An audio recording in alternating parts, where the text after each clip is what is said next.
आप सब मेरी शब्द यात्रा कार्यक्रम में आज इस कार्यक्रम में हमारे साथ हैं गगन गिल जी, रेखा सेठी जी, पूनम अरोड़ा जी, सुदीप्ति जी।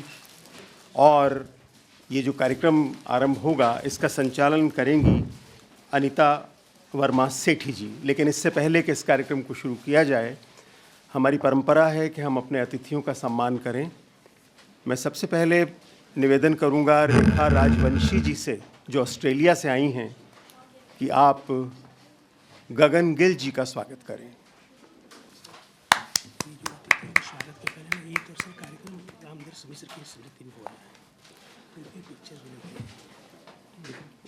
उनको तो वो अनाउंस करेंगे अनीता सेठी जी। मतलब जो भी करेगा पहले शुरुआत, चूंकि अभी कार्यक्रम हो रहा है उधर स्मिता मिश्रा जी को आगे बुलाओ। इस प्रोसेस को तो खत्म कर देंगे, है ना? वो स्मिता मिश्रा जी को ठीक। मैं निवेदन करूंगा ब्रिटेन से आई दिव्या माथुर जी से कि वो प्रोफेसर रेखा सेठी जी को स्मृति चिन्ह भेंट करें, स्वागत करें।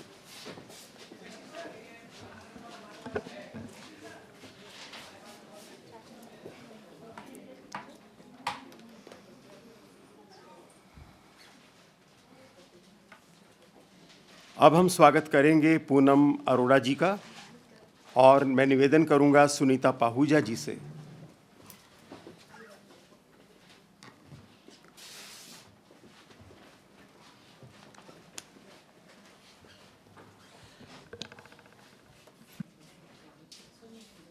सुनीता पाहूजा जी पूर्व राजनयिक हैं और त्रिनिदाद टोबैगो और मॉरिशस में द्वितीय सचिव के रूप में कार्यरत रही हैं। इनकी अभी पुस्तक मॉरिशस की सुगंध आई है। अब सुदीप्ति जी का स्वागत करेंगी अपर्णा संत सिंह जी।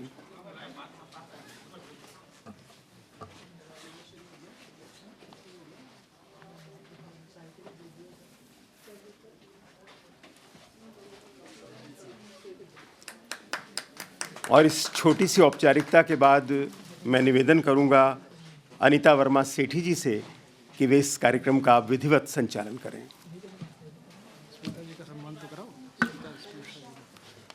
धन्यवाद। इससे पहले कि आप आरंभ करें अनीता जी, आपका सम्मान भी होना चाहिए, और मैं निवेदन कर रहा हूं फिर से सुनीता पाहूजा जी से। अगले सत्र में अच्छा, हमारे बीच स्मृति मिश्रा जी हैं। हाँ जी, स्मिता मिश्रा जी। स्मिता मिश्रा जी, आपका स्वागत करेंगी सुनीता जी। सबका कर देंगे। सामने देखिए। घर के लोगों का भी सम्मान जरूरी है ना। हाँ बिल्कुल, घर के लोग छूटे जा रहे हैं। जी आइए, मैडम का सम्मान। हाँ जी,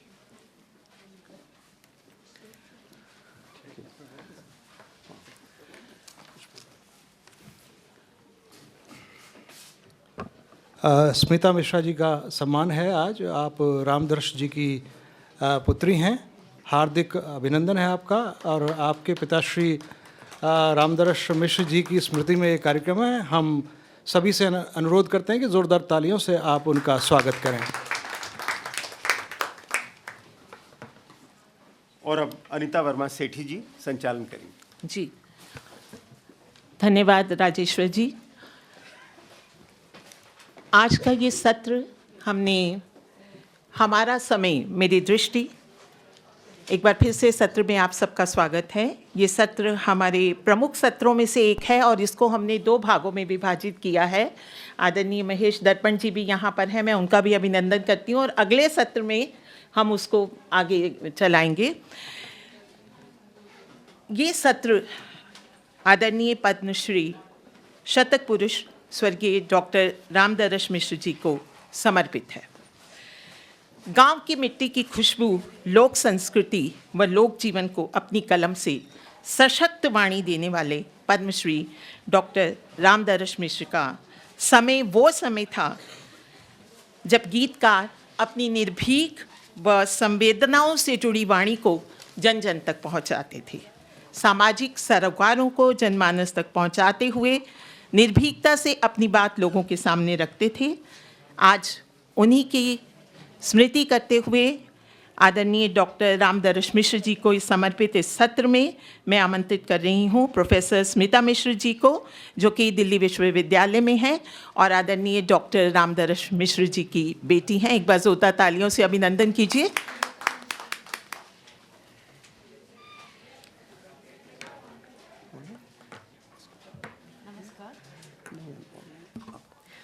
नमस्कार। आशा है मेरी आवाज़ आप सब तक आ रही होगी।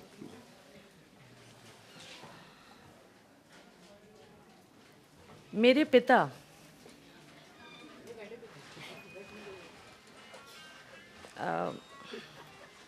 क्योंकि सबसे पहले बोलने के लिए आपने मुझे कहा और अभी 2 महीने हुए हैं उनको गए हुए, उनकी कविता की एक कुछ पंक्तियां बता रही हूँ कि मैं गमले का फूल तो नहीं जो एक कमरे से दूसरे कमरे में रख दिया जाऊंगा। मैं तो पेड़ हूँ, एक खास ज़मीन में उगा हुआ, जो बार बार आंधियों से टकराऊंगा और फिर अपने में लौट आऊंगा। तो आज का ये समय जब अंतर्राष्ट्रीय चेतना का कवि बनने की होड़ मची हुई है, ऐसे समय में एक कवि का ये कहना कि मैं गमले का फूल नहीं हूँ, एक संकट भी है कि लोग उसे क्षेत्रीय कह सकते हैं। मेरे पिता 1924 में पूर्वी उत्तर प्रदेश के एक ऐसे गांव में पैदा हुए जो चारों ओर से नदियों के पानी से घिरा हुआ है, कछार अंचल। गौरा और राप्ती 2 नदियां उसको चारों ओर से घेरे हुए हैं और उसमें आने वाली बाढ़ ही उस कछार में आने वाले लगभग 52 गांवों की किस्मत को तय करते हैं कि कितने आने वाला वर्ष कितने अभावों में आप जिएंगे, ये तय करते हैं। तो इतनी अफाट गरीबी में जीने वाले, में बचपन बिताने वाले मेरे पिता कि वो नन्हे नन्हे कदम कैसे उस गौरा राप्ती के पार की दुनिया को उन्होंने नापा होगा, ये एक कहानी उन्होंने सहचर है समय में बहुत कायदे से कही है। लेकिन प्रश्न मैं उस पर आ रही हूँ, हमारे समय की बात पे आ रही हूँ मैं, कि अंतर्राष्ट्रीय चेतना के कवि पिताजी उस मायने में नहीं रहे कि पश्चिम से उठने वाली किसी भी विचारधाराओं की धुंध को वो सामने सच मानकर अपने साहित्य में अभिव्यक्त करें। उन्होंने जिस ज़मीन पे पैदा हुए, जिस अंचल में पैदा हुए, उन तमाम समस्त अभावों को झेलते हुए उस परिवेश को, उसके सुख दुख को उन्होंने अभिव्यक्त किया। और मैं समझती हूँ वह जो गांव का आम आदमी है, वो दुनिया के किसी भी गांव के आम आदमी के साथ उसके सच मिलते हैं। तो क्या अपने परिवेश के व्यक्ति की दुख दर्द को कहना अंतर्राष्ट्रीय चेतना नहीं होती? तो गांव के परिवेश से वे अपने सच को अभिव्यक्त करते हैं। बनारस हिंदू यूनिवर्सिटी जाते हैं, 10 साल वहाँ बिताते हैं। उसके बाद उनकी दूसरी यात्रा शुरू होती है गुजरात में, लगभग 8 साल वहाँ बिताते हैं और उसके बाद दिल्ली विश्वविद्यालय में आते हैं। तो मैं ये समझती हूँ कि मेरे पिता के साथ होने का अर्थ है उन सैकड़ों साल की हिंदी की जो परंपरा है उसके साथ खड़े होना, एक व्यक्ति के साथ खड़े होना नहीं, बल्कि उस पूरी विचारधारा के साथ खड़े होना जिस मानव चिंता को लेकर हमारा पूरा भारतीय साहित्य लिखा जाता रहा। तो मैं समझती हूँ कि मेरे पिता किसी भी विचारधारा से उन्होंने एक दृष्टि ली, अंतर्दृष्टि ली। नारा कोई नहीं लिया, किसी से नहीं लिया, और आम जन की बात वो कहते रहे, सुनते रहे। किसी को गिराया न खुद को उछाला, कटा जिंदगी का सफ़र धीरे धीरे, बनाया है मैंने ये घर धीरे धीरे। आभार जी। धन्यवाद। डॉक्टर रामदरश मिश्र की लंबी साहित्यिक यात्रा व समय नवीन आयामों को अपनी कलम से वाणी देता हुआ, पाठकों से आत्मसात करता हुआ, अपनी परिवेशगत सोच व अनुभव को लेकर हम तक पहुंचा। समय के साथ साथ परिवेश बदला, नवीन आयाम दृष्टिकोण में डिजिटल परिवर्तन भी हुए, और फिर कविता में एक नए तरह का विमर्श, साहित्य गहन रूप में अपनी बात कहने लगा। 90 के दशक में हिंदी कविता की गहन स्वर और मुहावरे में नए प्रयोग किए गए। स्त्री स्वर की मुखर कविताओं को अपनी कविता में नई सोच, दृढ़ कलम के साथ अपनी बात रखने वाली कवयित्री गगन गिल के साहित्यिक समय पर आगे का सत्र चलेगा और हम अब उस पर चर्चा करेंगे। और मैं उस पर चर्चा करने के लिए आमंत्रित कर रही हूँ पूनम अरोड़ा जी को, जो कि लेखिका हैं, एनडीटीवी में। वो मेरी बहुत प्रिय हैं। सिर्फ उनके व्यक्तित्व को ही अगर मैं बोलना चाहूँ तो शायद एक लंबा समय बीत जाएगा, पर अभी हम उनकी कविताओं पर, उनकी लेखनी पर बात करने वाले हैं, क्योंकि व्यक्ति क्या है ये ज़्यादा इम्पॉर्टेंट है। उसके पहले वो उसकी खुद की बनने की प्रक्रिया होती है, उसके बाद कुछ और चीज़ें आती हैं। तो अपना वक्तव्य मैं शुरू करती हूँ गगन गिल जी पर। जब हम एक कवि को समझने का प्रयास करते हैं तो सामान्यतः हम उनकी कविताओं के विषय, प्रतीक, व्यवस्था और उनके ऐतिहासिक सामाजिक संदर्भों की ओर उन्मुख होते हैं। लेकिन गगन गिल की काव्य संवेदना को केवल विषयात्मक या प्रतीकात्मक विश्लेषण से पूरी तरह ग्रहण नहीं किया जा सकता। उन्हें समझने के लिए हमें भाषा के भीतर उतरना पड़ता है और उससे भी आगे उस भाषा की संवेदनात्मक परिधि में प्रवेश करना पड़ता है, जहाँ भाषा केवल अभिव्यक्ति का माध्यम नहीं रह जाती बल्कि स्वयं एक अनुभव का क्षेत्र बन जाती है। मेरा विश्वास है कि भाषा वह उपकरण है जिसके माध्यम से हम किसी कवि के रक्त में प्रवेश करते हैं। यह रक्त किसी जैविक अर्थ में मैं नहीं बात कर रही हूँ, ना किसी दृश्य रंग में ये पहचाना जा सकता है, बल्कि वह प्रवाह है जो कवि की भाषा, उसकी लयात्मकता, मॉड्यूलेशन और उसके विरामों में बहता है। इसी प्रवाह के तल पर कवि अपनी पहचान रचता है। यहाँ रचनात्मकता सिर्फ एक क्रिया नहीं रह जाती, बल्कि उस क्षण साधना का रूप ले लेती है। जब रचनाकार अपने सृजन के आध्यात्म में प्रवेश करता है, आध्यात्म शब्द जब भी हमारे विमर्श में आता है तो हम उसे किसी निश्चित ज्ञान स्थिति के रूप में नहीं, बल्कि हर पल और लगातार बदलते रूप में उसे हम देखते हैं कि कहीं कुछ ऐसा है जो हमेशा एक खोज में है, अपूर्ण से पूर्ण की ओर। यह भी संभव है कि स्वयं रचनाकार भी उस सत्य से पूरी तरह वाकिफ ना हो जिसकी ओर उसकी कविता संकेत कर रही है, लेकिन गगन गिल इस अवस्था से पूरी तरह परिचित होती हैं। वे अपने लेखन में जानने की प्रक्रिया में लगातार उपस्थित रहती हैं। मेरी दृष्टि में गगन गिल की कविता का सबसे गहरा और मौलिक पक्ष यही है, यानी भाषा का अध्यात्म। हम प्रायः अध्यात्म को अनुभव, आत्मा, मौन या ईश्वर से जोड़कर देखते हैं, लेकिन भाषा के संदर्भ में आध्यात्म का अर्थ उस स्थिति से है जहाँ भाषा केवल कहने का साधन नहीं रह जाती, जहाँ शब्द केवल अर्थवाहक नहीं होते और वाक्य केवल सूचना प्रदान नहीं करते। उस बिंदु पर आकर भाषा स्वयं चेतना की एक अवस्था में रूपांतरित हो जाती है।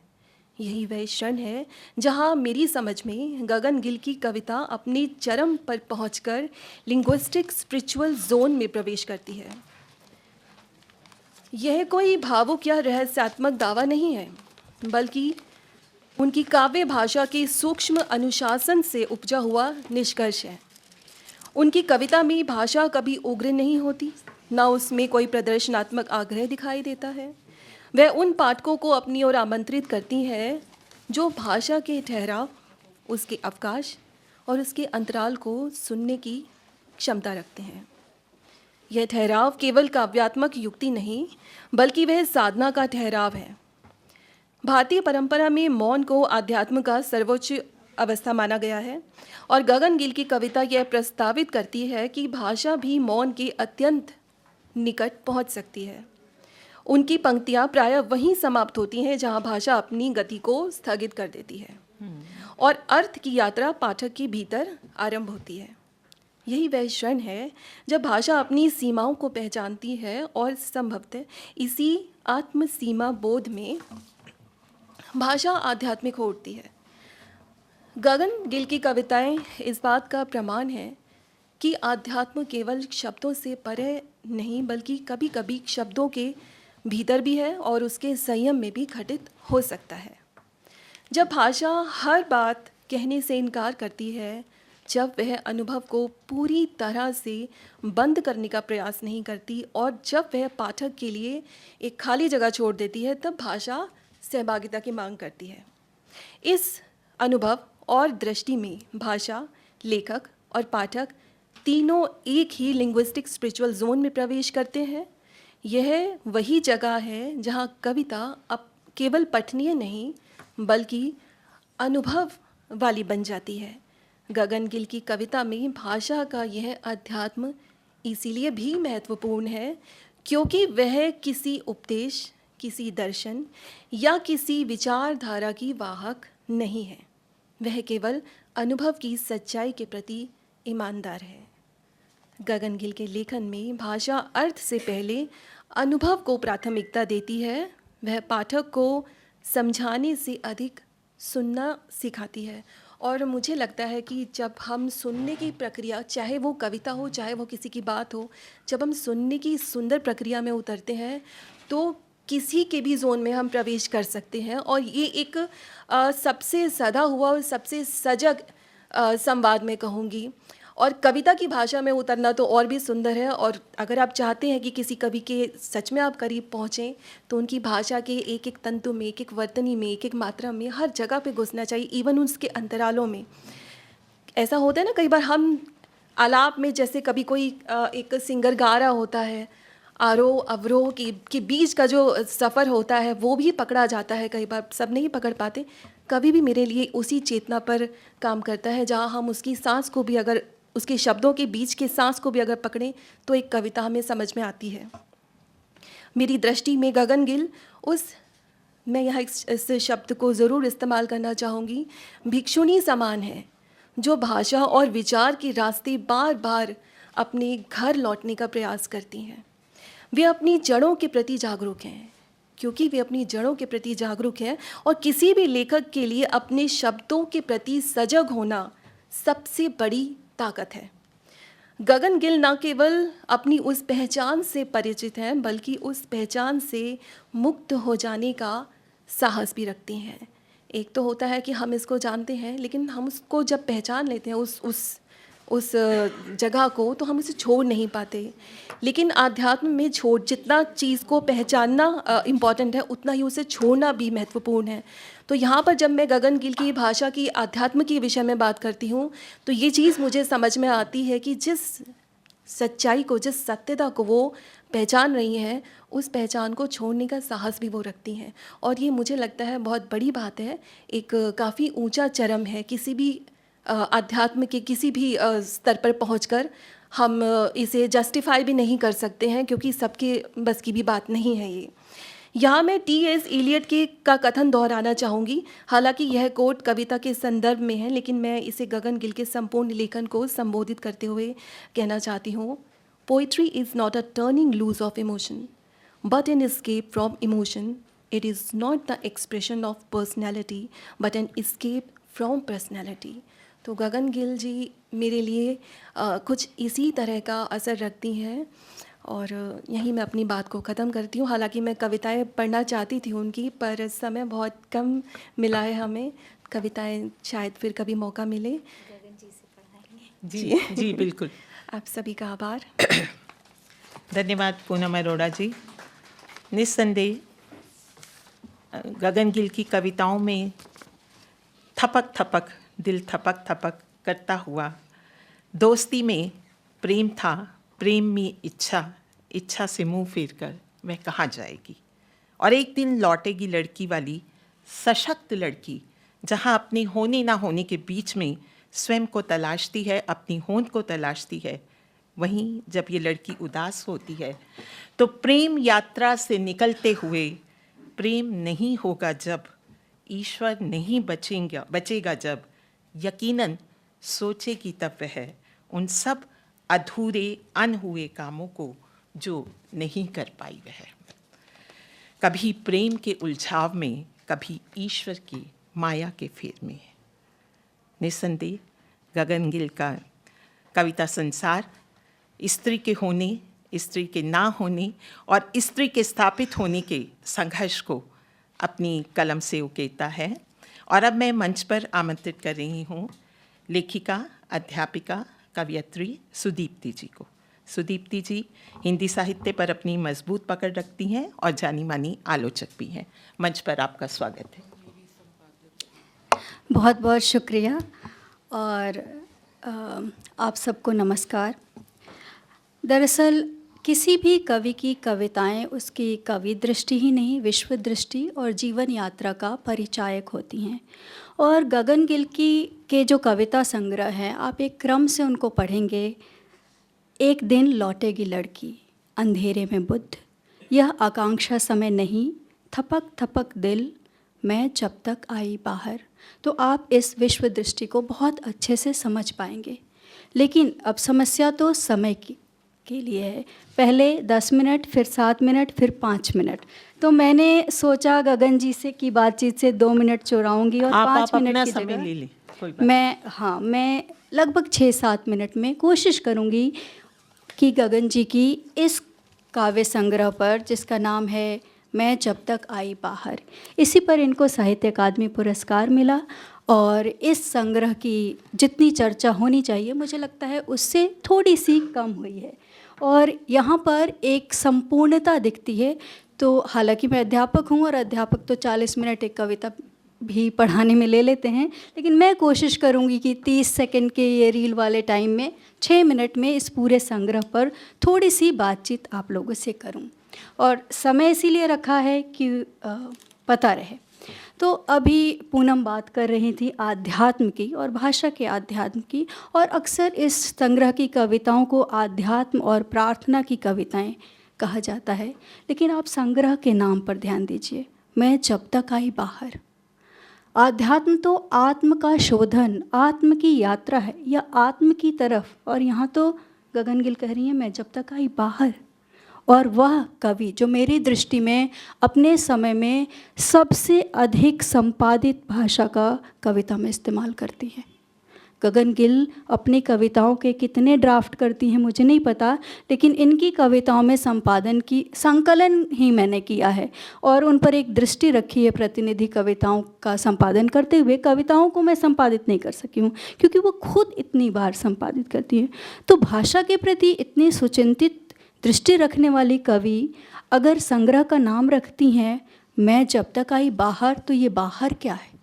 दरअसल हमारा समय ऐसा है कि आध्यात्म को आत्मलीन हो जाना या आत्म केंद्रित हो जाना मान लिया जाता है। लेकिन जब आप आध्यात्म में आत्म और पर ध्यान दें, आप पद और पदार्थ ध्यान देंगे और आत्म और ईश्वर पर ध्यान देंगे, तब आप जानेंगे कि इस बाहर का क्या मतलब है। दरअसल यह बाहर बाहरी संसार नहीं है, लेकिन आत्म को पर से जोड़ता है, पदार्थ में पद को समेकित करता है और आत्म के साथ ब्रह्म का तादात्म्य में बिठाता है। और मूल तो वही है, बाहर, स्व से बाहर, संसार को और पर को, वही पर जिसका कहा जाता है ना कि पर पीड़न करना सबसे बड़ी अधमाई है। तो उस पर को अपने में लेकर आना है, और जो अन्य था, जो कभी भी अपना नहीं था, उस अन्य तक अपनी संवेदना को लेकर जाना, जिसे आज मनोविज्ञान की भाषा में हम कहते हैं एम्पैथी, समानुभूति। वही है यह बाहर आना आत्म का। और ये गगन गिल की कविताओं में बहुत अधिक है। एक कविता है कभी कभी अपना सच। इस कविता में ये जो संवेदना है जो पर तक जाती है, ये सिर्फ मनुष्य तक नहीं है, ये मनुष्यतर प्राणियों तक, और जल और धरती आप पढ़ेंगे तो स्वयं जानेंगे। मैं सिर्फ 2 पंक्तियाँ आपके सामने पढ़ना चाहती हूँ। कैसी ध्वनि निकलती होगी घायल शेर के वक्ष से, कांटे लगे मछली के मुख से, सुननी चाहिए मध्यम सी आवाज़, कभी कभी रुक कर फंस तो नहीं गई कोई तितली गिरगिट के मुंह में। ये वही चेतना है जो बाहर लेकर आती है, जो उस तितली की आवाज़ तक, गिरगिट के मुंह में फंसी हुई तितली तक ले जाती है। और इस कवि को हमें बाहर की दुनिया से ऐसे जोड़ती है कि आत्म और बाहर का भेद मिट जाता है, और इन कविताओं में यह बार बार हमें दिखता है। जब वे कहती हैं कभी कभी अपना सच कह देना चाहिए, कह देना चाहिए, धो लेना चाहिए पुराना वस्त्र, धूप में सुखा रख लेना चाहिए तहाकर, चाहे कितना भी विषाक्त हो, कह देना चाहिए अपना सच। अब मैं ये आप सब पर छोड़ती हूँ कि यह सच व्यक्ति का है, समाज का, या फिर वह इतिहास के हर कालखंड का एक ऐसा विषाक्त सच है जो हम अपने अपने सलीब पर लेकर घूमते हैं। मनुष्य मजबूर होता है अपने समय का, अपने वर्तमान का इतिहास अपने कंधे पर ढोने के लिए। तो ये सच जिसकी बात यह कविता करती है, वह कौन सा सच है? और क्या इसमें राजनीति नहीं है? क्या इसमें राष्ट्र नहीं है? क्या इसमें समाज नहीं है? यह आप देखिए। मुझे तो लगता है कि ऐसी कविता एक आईने की तरह है जो रोज़ हमें हमारा चेहरा दिखाती है। फिर एक कविता, एक्चुअली हालांकि मुझे बिल्कुल ही नहीं अंग्रेजी शब्दों का आज इस्तेमाल करना चाहिए आज के दिन तो, लेकिन बोलचाल में इंग्लिश ऐसे घुस गई है। तो मैं कहती हूँ कि ईश्वर के प्रति गगन गिल की क्या दृष्टि है इसमें।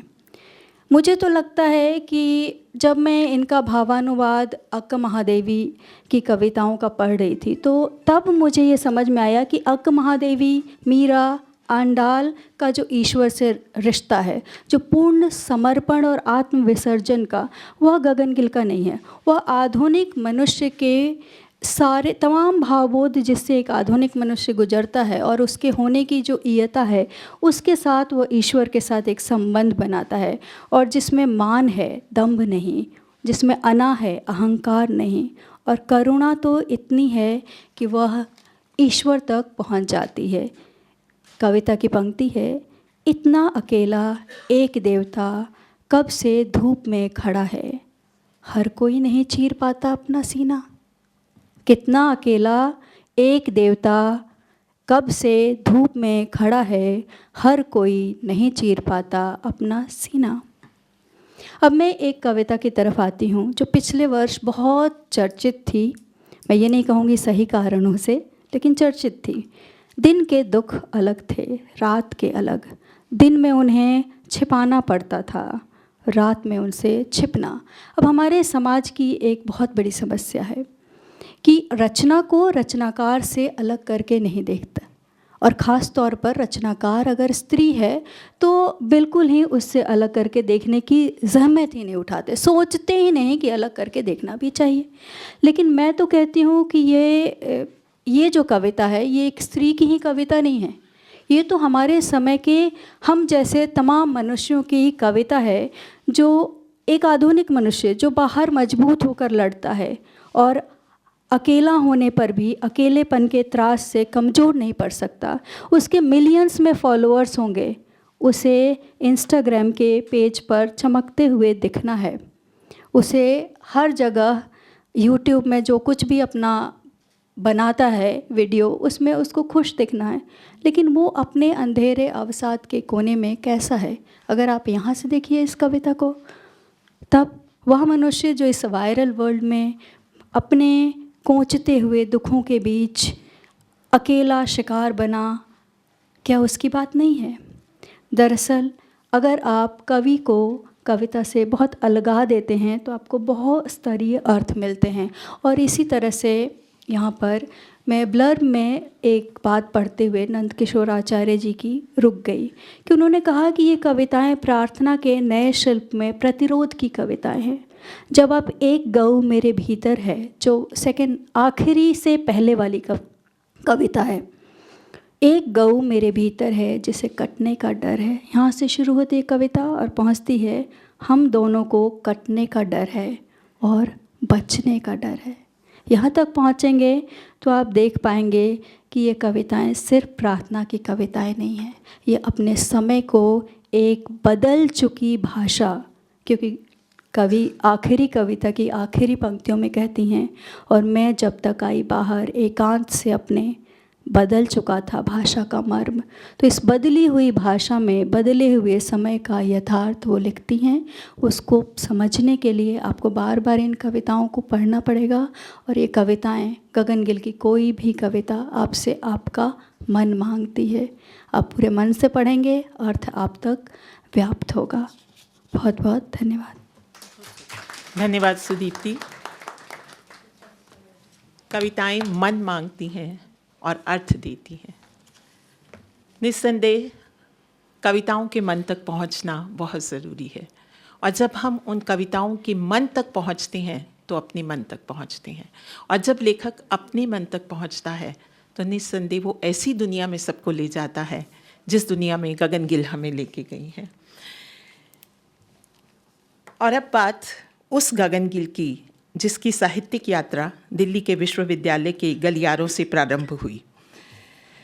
मैं उस यात्रा को मैंने अपनी आँखों से देखा है। हम लोग एक ही मंच पर कविताएं पढ़ते थे।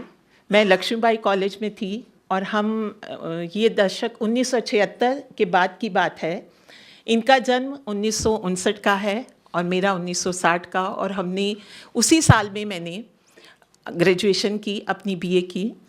और जब गगन गिल मंच पर आती थी तो हम उन्हें मोहिंदर सिंह गिल जी की बेटी के नाम से जानते थे, और बहुत स्नेह से, बहुत प्यार से हम इनको सुनते थे।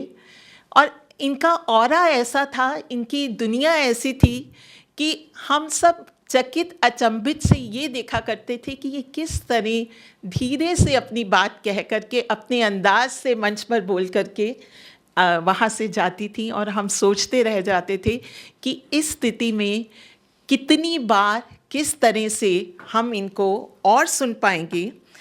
टाइम्स ऑफ इंडिया समूह और संडे ऑब्जर्वर से हार्वर्ड यूनिवर्सिटी, और फिर एक दिन लौटेगी लड़की। टाइम्स ऑफ इंडिया समूह में मैं भी कुछ दिन रही और वहाँ भी मेरी इनसे मुलाकात हुई, और फिर मैं लगभग 6 सालों के लिए विदेश चली गई। 3 साल अर्मीनिया में और 3 साल रोमानिया में रही। संपर्क नहीं रहा, पर उससे चर्चित होती हुई ये लड़की साहित्य अकादमी पुरस्कार प्राप्त करके द गगन गिल हो गई। एक बार जोरदार तालियां गगन गिल जी के लिए। और आज द गगन गिल के रूप में स्थापित है। अंतर्राष्ट्रीय भारतीय भाषा सम्मेलन में आज इस मंच पर ये हम सब के सामने है, और मैं इसके लिए, आज इनके होने के लिए आभार व्यक्त करती हूँ दिव्या माथुर जी का, जिन्होंने पूरा समन्वय किया, इनसे बात की। मैं इनके संपर्क में नहीं थी, मेरे पास इनका नंबर नहीं था, लेकिन दिव्या माथुर जी ने सभी से संपर्क करके आज ये मंच सजाया है। तो आगे बढ़ते हैं। ये जो द गगन गिल वाली लड़की है ना, ये लिखती है स्त्री की उदासियों के बारे में। कभी ये प्रेम में शोक करती है, कभी अपनी पहचान बताती है, और कभी कभी देह की मुंडेर पर बैठी ये लड़की सादर स्नेह में लपेटी हुई अपनी बातों को बड़े सम्मान के साथ अपने पाठकों तक पहुंचा देती है। तो मैं तालियों के बीच आमंत्रित करना चाहती हूँ द गगन गिल को आज इस मंच पर। और और उसी से जुड़ी बात कि हमारे बीच प्रोफेसर रेखा सेठी हैं, जो आलोचक हैं, समीक्षक हैं, भाषा विशेषज्ञ हैं और दिल्ली विश्वविद्यालय के इंद्रप्रस्थ कॉलेज में सह आचार्य और उप प्रधानाचार्य अनुवाद अध्ययन केंद्र की समन्वयक रही हैं। इनका परिचय बहुत लंबा है, कई खंडों में इन्होंने नहीं, लेकिन मैं चूँकि एक जिसे कहते हैं कि एक परंपरा भी है और चूँकि आप उनसे बात करना जा रही हैं, तो मैं उसी में कई सम्मान प्राप्त किए हुए डॉक्टर सेठी जी को, रेखा सेठी जी को मंच पर सादर आमंत्रित करती हूँ बातचीत करने के लिए। आज चर्चा में हमारे साथ रहेंगी डॉक्टर रेखा सेठी जी, प्रोफेसर रेखा सेठी जी और गगन गिल जी। जोरदार तालियों से दोनों का अभिनंदन कीजिए। नमस्कार। सबसे पहले क्योंकि यह सत्र मिश्र जी की स्मृति में हो रहा है, मैं उन्हें अपने श्रद्धा सुमन अर्पित करना चाहूँगी। मैं आज जहाँ खड़ी हूँ उनकी कक्षाओं में बैठकर बड़ी हुई हूँ। मुझे अब भी निराला पढ़ा था मैंने उनसे, और वो कक्षाएं आज भी मेरी स्मृति में जीवंत हैं और मैं उन्हें सादर नमन करती हूँ। मेरा परिचय अगर कोई हो सकता है तो आज के दिन गगन जी की पाठक होने के नाते ही हो सकता है। बहुत खूबसूरत बातें पूनम जी ने और सुदीप्ति ने गगन जी की कविता के बारे में कहीं, लेकिन इससे पहले कि हम बातचीत शुरू करें, मैं गगन जी से अनुरोध करूंगी कि वे अपनी कुछ कविताएं पढ़ें, क्योंकि कविता सुनने का जो आनंद है और उस कवि से ही कविता सुनने का जो आनंद है, वहीं से बातचीत की शुरुआत हो सकेगी। गगन जी।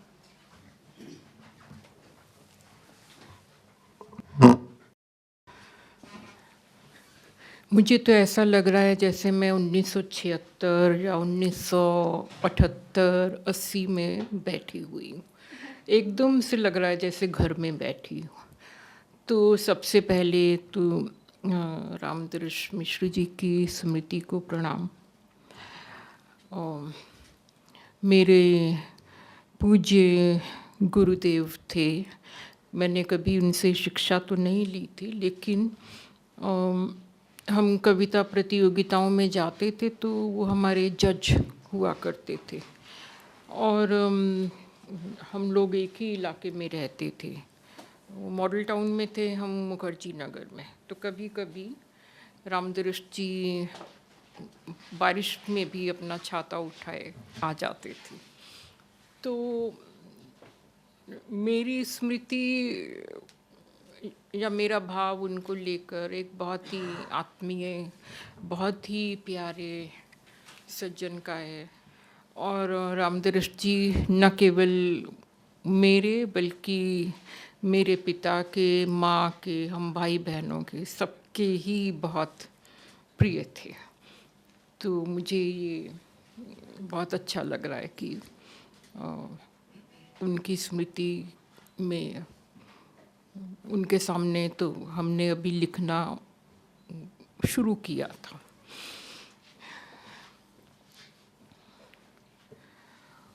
यहाँ महेश जी बैठे हैं, इनको देखकर मुझे अपना 1983 वाला समय याद आ रहा है, जब हम लोग नौकरी करते थे टाइम्स ऑफ इंडिया में। समय कैसे बीत जाता।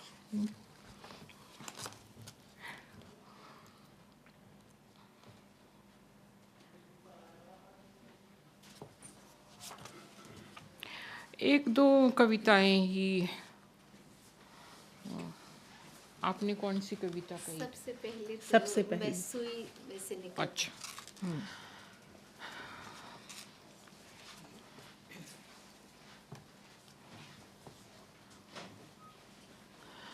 तुम सुई में से निकलती हो, तुम सुई में से निकलती हो, मैं धागे में से माँ। कभी सुई में से मैं, धागे में से तुम। कौन सी बखिया माँ हम सिले जा रही हैं सदियों से।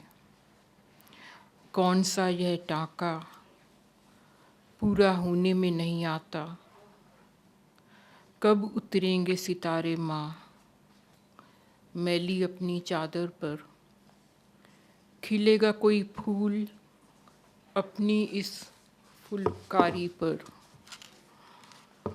कब ओढ़ेंगी माँ हम चांद और पंछी, खेलेंगी कब लुकन छिपाई। बीत गए दिन, बीत गए बरस सब, न खत्म होने को ये तुरपाई, न धागा न कहीं छोर इस चादर का, इतनी लंबी ये सुई कभी उंगली में तुम्हारी, कभी नाखून में मेरे। छेद में से निकलती हो तुम, जैसे ईश्वर के द्वार से, तुम्हारे पीछे पीछे मैं, तुम्हारा चिथड़ा। बहुत सुंदर।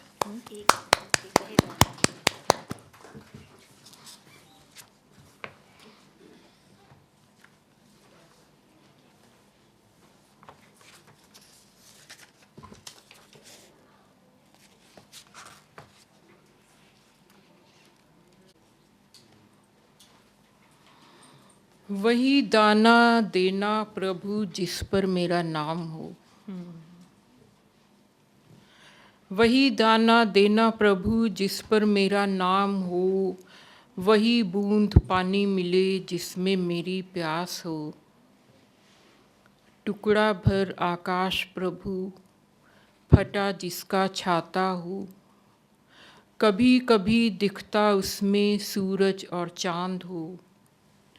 मुट्ठी भर तारे हों उड़ते उसमें बादल हों, पंछी हों रंग हो थोड़ा भर अंधेरा हो। वही आँख देना प्रभु जिसमें कोई सूझ हो। कांपता सा दिल देना थरथराती सांस, 2-4 दिन मिले 2-4 रात। जल दो तो कल कल हो, सीना कभी टप टप हो। वही समय देना प्रभु जिसमें कोई आहट हो। प्रेम दो तो ऐसा हो वही मेरा सब कुछ हो, बादलों में दिखे छिपे तुम जैसा झिलमिल हो। न सही मनुष्य चाहे पेड़ हो मछली हो, वही प्रिय देना प्रभु जिसे मेरी आस हो। इतना सब्र देना मेरी भूख मेरी प्यास को, न पाने में धोखा न हक में कहीं गड़बड़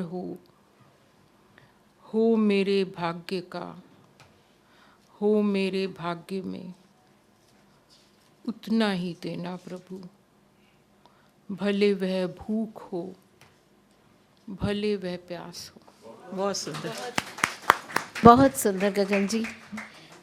आपकी कविता पढ़ने से ही एकदम एक बात मेरे मन में आ रही है कि आज कविता जिस तरह लिखी जा रही है उसमें बहुत नैरेटिव आ गया है, कुछ कहानी भी है कविता में। लेकिन जैसा पूनम ने कहा था और सुदीप्ति ने भी कि आपके यहाँ भाषा का एक अध्यात्म है, और सुदीप्ति ने कहा कि कम से कम शब्दों में आप कविता लिख रही हैं। तो सवाल जो मैं पूछने जा रही हूँ वो बहुत बड़ा सवाल है, बड़ा इन द सेंस कि उसका उत्तर बहुत बड़ा होगा अगर मैं आपसे सिर्फ यही कहूँ कि आप अपने निकट कविता को कैसा मानते हैं।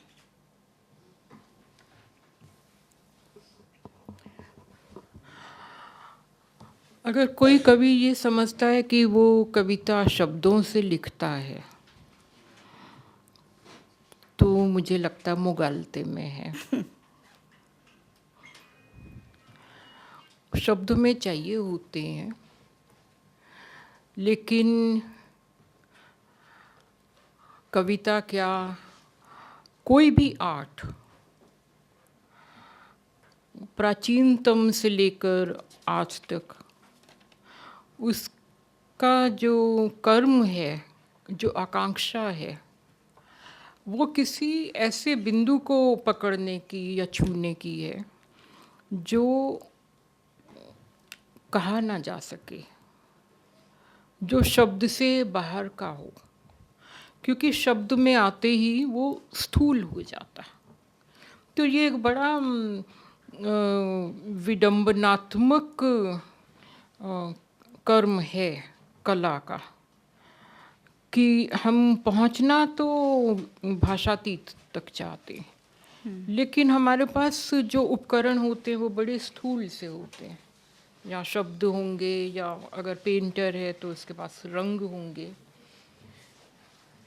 तो पेंटर भी मुझे लगता है कि जब वो पेंट करता है तो रंग से ज़्यादा जो वो दृश्य में कुछ ऐसा छोड़ता है जो रंगों से अछूता है, तभी रंगों का भी कोई अर्थ निकल के आता। एक बार आपने मुझसे कहा था कि कवि की जो स्थिति है वो एक भिखारी जैसी है जो कटोरे में सिक्का गिरने के इंतज़ार में है।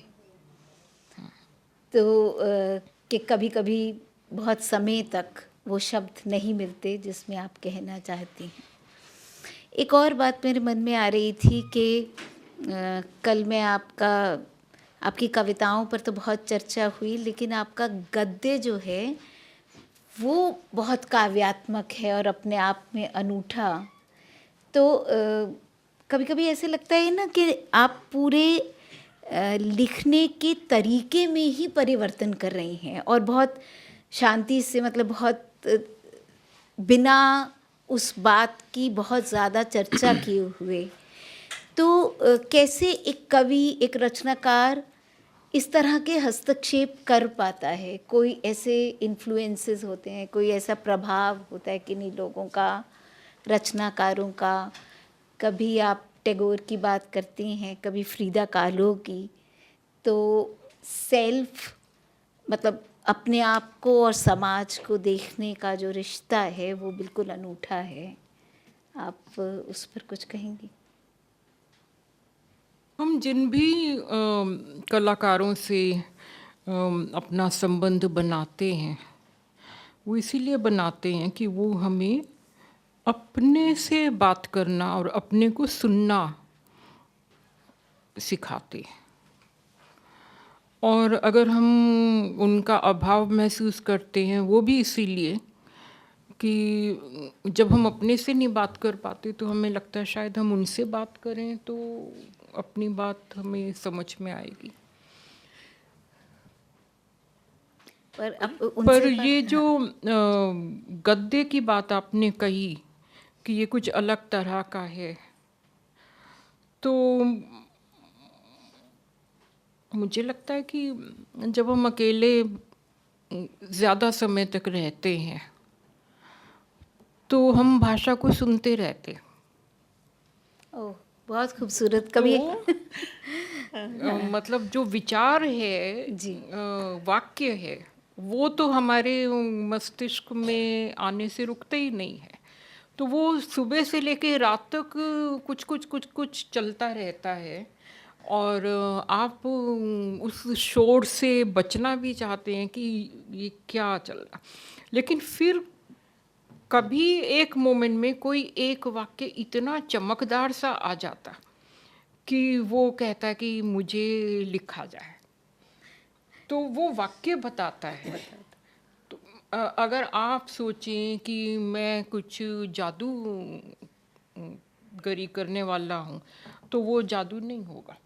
वो जो वाक्य है जिसने अपने अंदर कुछ छुपा रखा है, जब वो आकर कहता है कि मुझे पकड़ो, तो उसको पकड़ने के दौरान वो चीज़, आप उसे मोनोलॉग भी कहती हैं ना, कि मतलब वैसे आपने कभी स्त्री कविता जैसे विशेषणों को स्वीकार नहीं किया, पर आपने एक बार मुझसे कहा था कि स्त्री का कविता लिखना मोनोलॉग की तरह है, वो अपने आप से बात करती है और वो प्लेइंग टू गैलरी नहीं है, किसी एजेंडा पे नहीं है।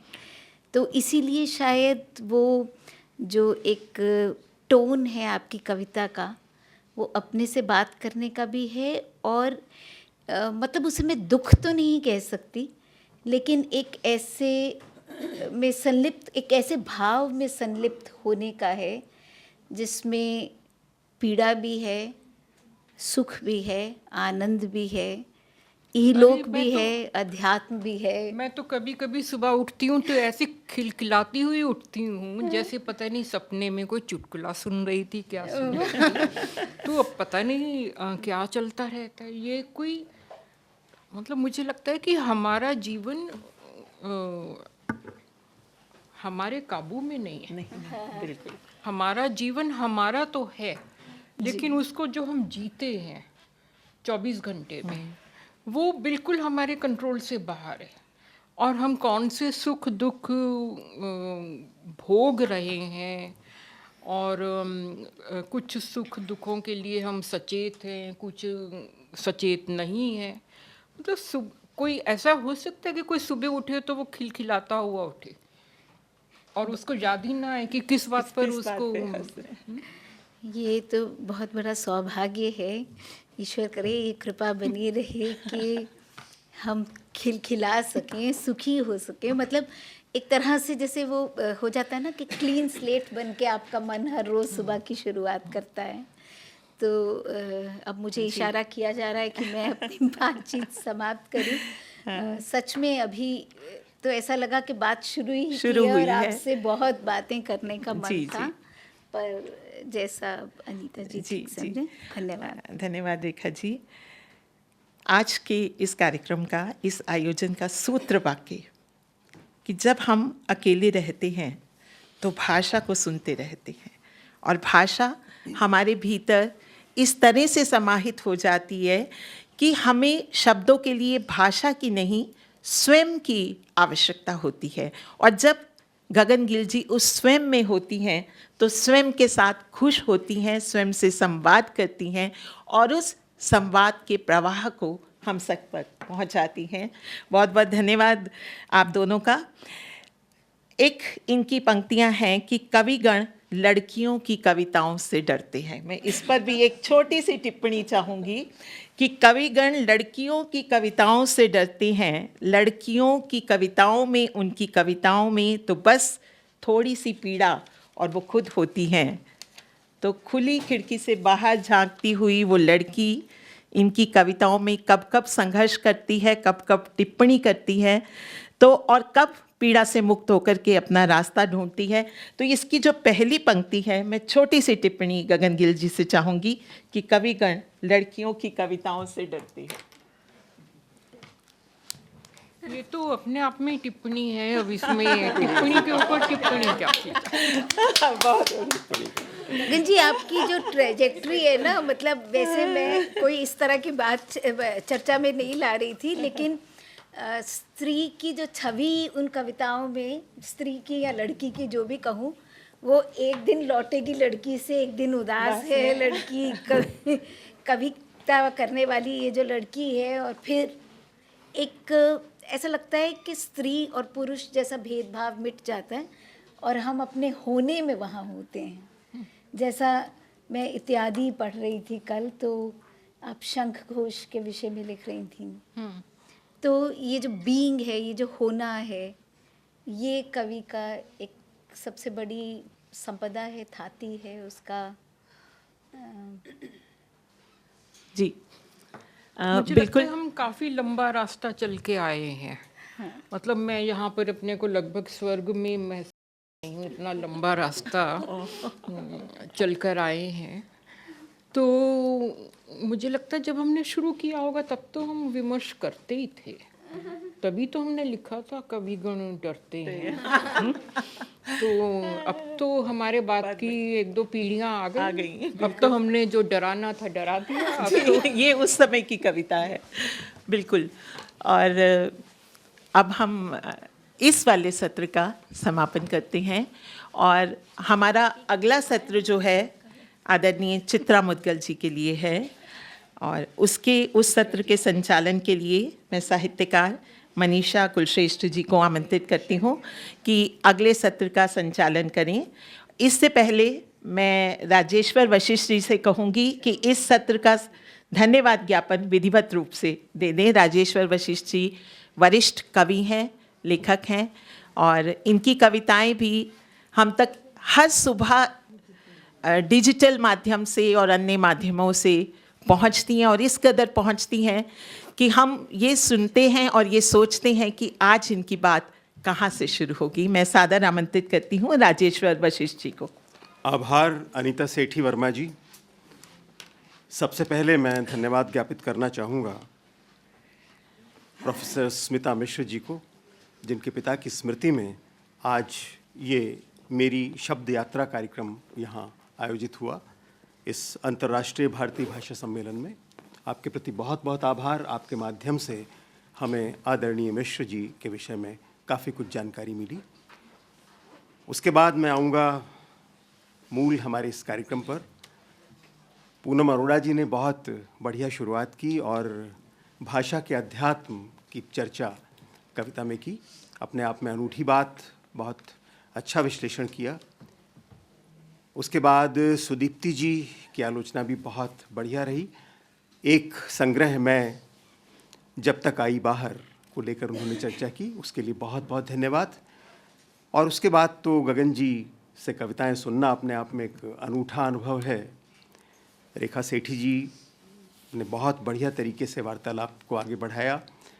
हमें तकलीफ़ हुई जब ये बातचीत ख़त्म हुई, क्योंकि बातचीत तो शुरू ही हुई थी, लेकिन फिर भी हमारी अपनी सीमाएं हैं। 1 घंटे का सत्र है तो उसे हम 2-4 मिनट से ज़्यादा आगे पीछे नहीं कर पाएंगे, इसलिए मजबूरी थी। फिर कभी कोई मौका होगा तो हम बहुत सुनेंगे, इस बातचीत को जानना चाहेंगे। नहीं चलिए, बहुत बहुत धन्यवाद जो श्रोता यहाँ उपस्थित हैं उनके प्रति भी, और गगन गिल जी के प्रति भी, और यहाँ उपस्थित सभी आलोचकों के प्रति भी बहुत बहुत धन्यवाद। नमस्कार, प्रणाम। राजेश्वर जी कुछ मेरे बारे में भी कह दीजिए। देखिए, आपके बारे में कहना आसान इसलिए नहीं है क्योंकि आप उनकी कॉन्टेम्परेरी रही हैं, आप उनके साथ रही हैं, पढ़ी हैं, एक तरीके से उसी समय में साथ साथ रही हैं, आपने कविताएं साथ साथ पढ़ी हैं। तो इस दृष्टि से आपकी ऑब्जर्वेशन तो बहुत महत्वपूर्ण है ही। दूसरी बात, आप इस पूरे कार्यक्रम के नियमन से जुड़ी हैं, आप जानती हैं कहाँ कौन सी बात कहनी, क्या करनी है। तो ये अपने आप में एक अभूतपूर्व दृष्टि है। इस दृष्टि के लिए, इस कार्यक्रम के संयोजन के लिए बहुत बहुत आभार, बहुत बहुत धन्यवाद। नमस्कार जी। एक बार एक ग्रुप फोटो हो जाए सबकी। कर लीजिए। एक बार खड़ी होकर हम लोग ग्रुप फोटो करवा लेते हैं। स्मिता जी।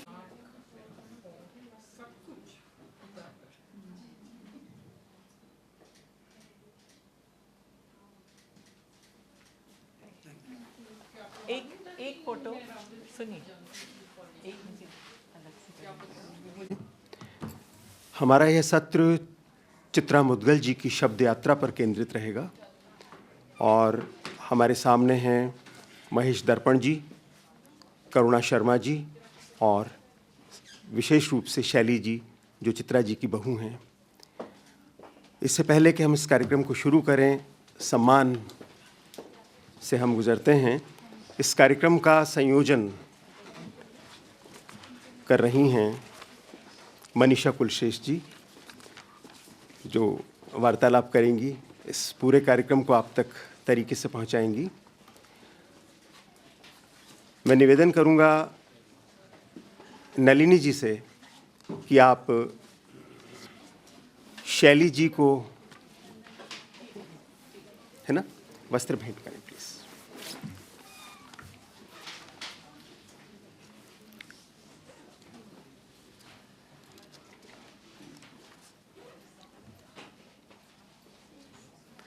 मैं निवेदन करूंगा आचार्य डॉक्टर राजेश कुमार जी से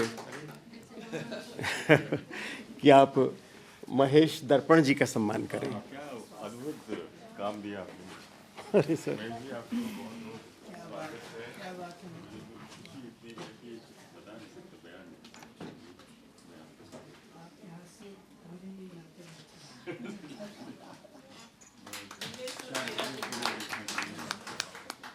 मिले सुर मेरा तुम्हारा। मैं निवेदन करूंगा अनीता सेठी जी से, आपका भी हम यहाँ रहते हुए लाभ ले लें। आप शैली जी, चलिए जी, करुणा जी, हाँ सॉरी, करुणा जी का स्वागत करें। करुणा जी से मेरी बहुत बार मुलाकात हो चुकी है, आज उनके साथ बैठने का सौभाग्य है। और मुझे लगता है इस प्रक्रिया, आप अभी बैठे ना, इस प्रक्रिया में आप कुलशेष जी, मनीषा कुलशेष जी का भी स्वागत करें।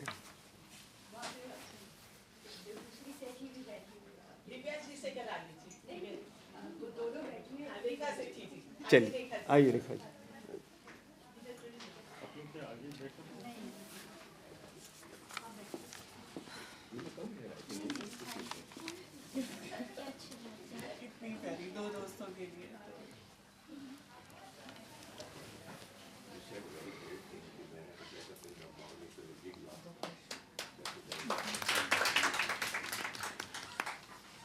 और अब मैं हमारे समय की बहुत चर्चित मशहूर लेखिका मनीषा कुलशेष जी से निवेदन करूंगा कि आप इस कार्यक्रम का संचालन करें, इस कार्यक्रम को आगे बढ़ाएं। स्वागत है आपका। आभार राजेश्वर जी। और विश्व हिंदी दिवस की आप सभी को शुभकामनाएं। और श्री रामदरश मिश्र जी की स्मृति को नमन करते हुए इस सत्र का दूसरा अध्याय हम शुरू करते हैं। चित्रा मुद्गल जी पर आज हम बात करने वाले हैं और मेरी बड़ी इच्छा थी कि आज हम उनसे बात करते, लेकिन स्वास्थ्य कारणों से वो यहाँ उपलब्ध नहीं हो सकी और उनसे बात करना हमेशा अच्छा लगता है। वे चित्रा मुद्गल जिन्होंने अपनी लेखनी में हमेशा दुस्साहस किए और एक समय था जब कहा जाता था कि महिलाएं राजनीतिक उपन्यास नहीं लिखती, तब उन्होंने ट्रेड यूनियन पे आमा जैसा उपन्यास लिखा। आज चित्रा जी को हमारे साथ होना था, लेकिन आज उनकी जगह उनकी प्रतिनिधि, उनकी पुत्रवधू शैली हमारे साथ है। और जब शैली इस हॉल में आई थी तो अचानक मैं चौंकी थी कि चित्रा जी का ही एक युवा प्रतिरूप जैसे कमरे में आ गया हो, वही बिंदी, वही आंखें। भले ही वो पुत्रवधू हैं, लेकिन मुझे लगता है कि उन दोनों के बीच में इतना सघन प्रेम है कि शक्लें मिलने लगी हैं। चित्रा जी को मैंने कई तरह से जाना, लेकिन एक ख़ास दृश्य जो मेरे को हमेशा याद रहता है वो मैं भूल नहीं सकती। मैं तब नई नई हिंदी कथा जगत में आई थी और उन्होंने मुझे आमंत्रित किया कि मनीषा घर आओ। तो मैं घर पहुंची, अवध जी लेटे थे। उनका जैसा कि हम सब जानते हैं कि अपने आखिरी दिनों में वो बिल्कुल स्थिर स्थिति में बिस्तर पे ही रहते थे, लेकिन सफ़ेद बुर्राक कपड़े और उनका जो ऑरा था वो चित्रा जी ने कभी फीका नहीं होने दिया।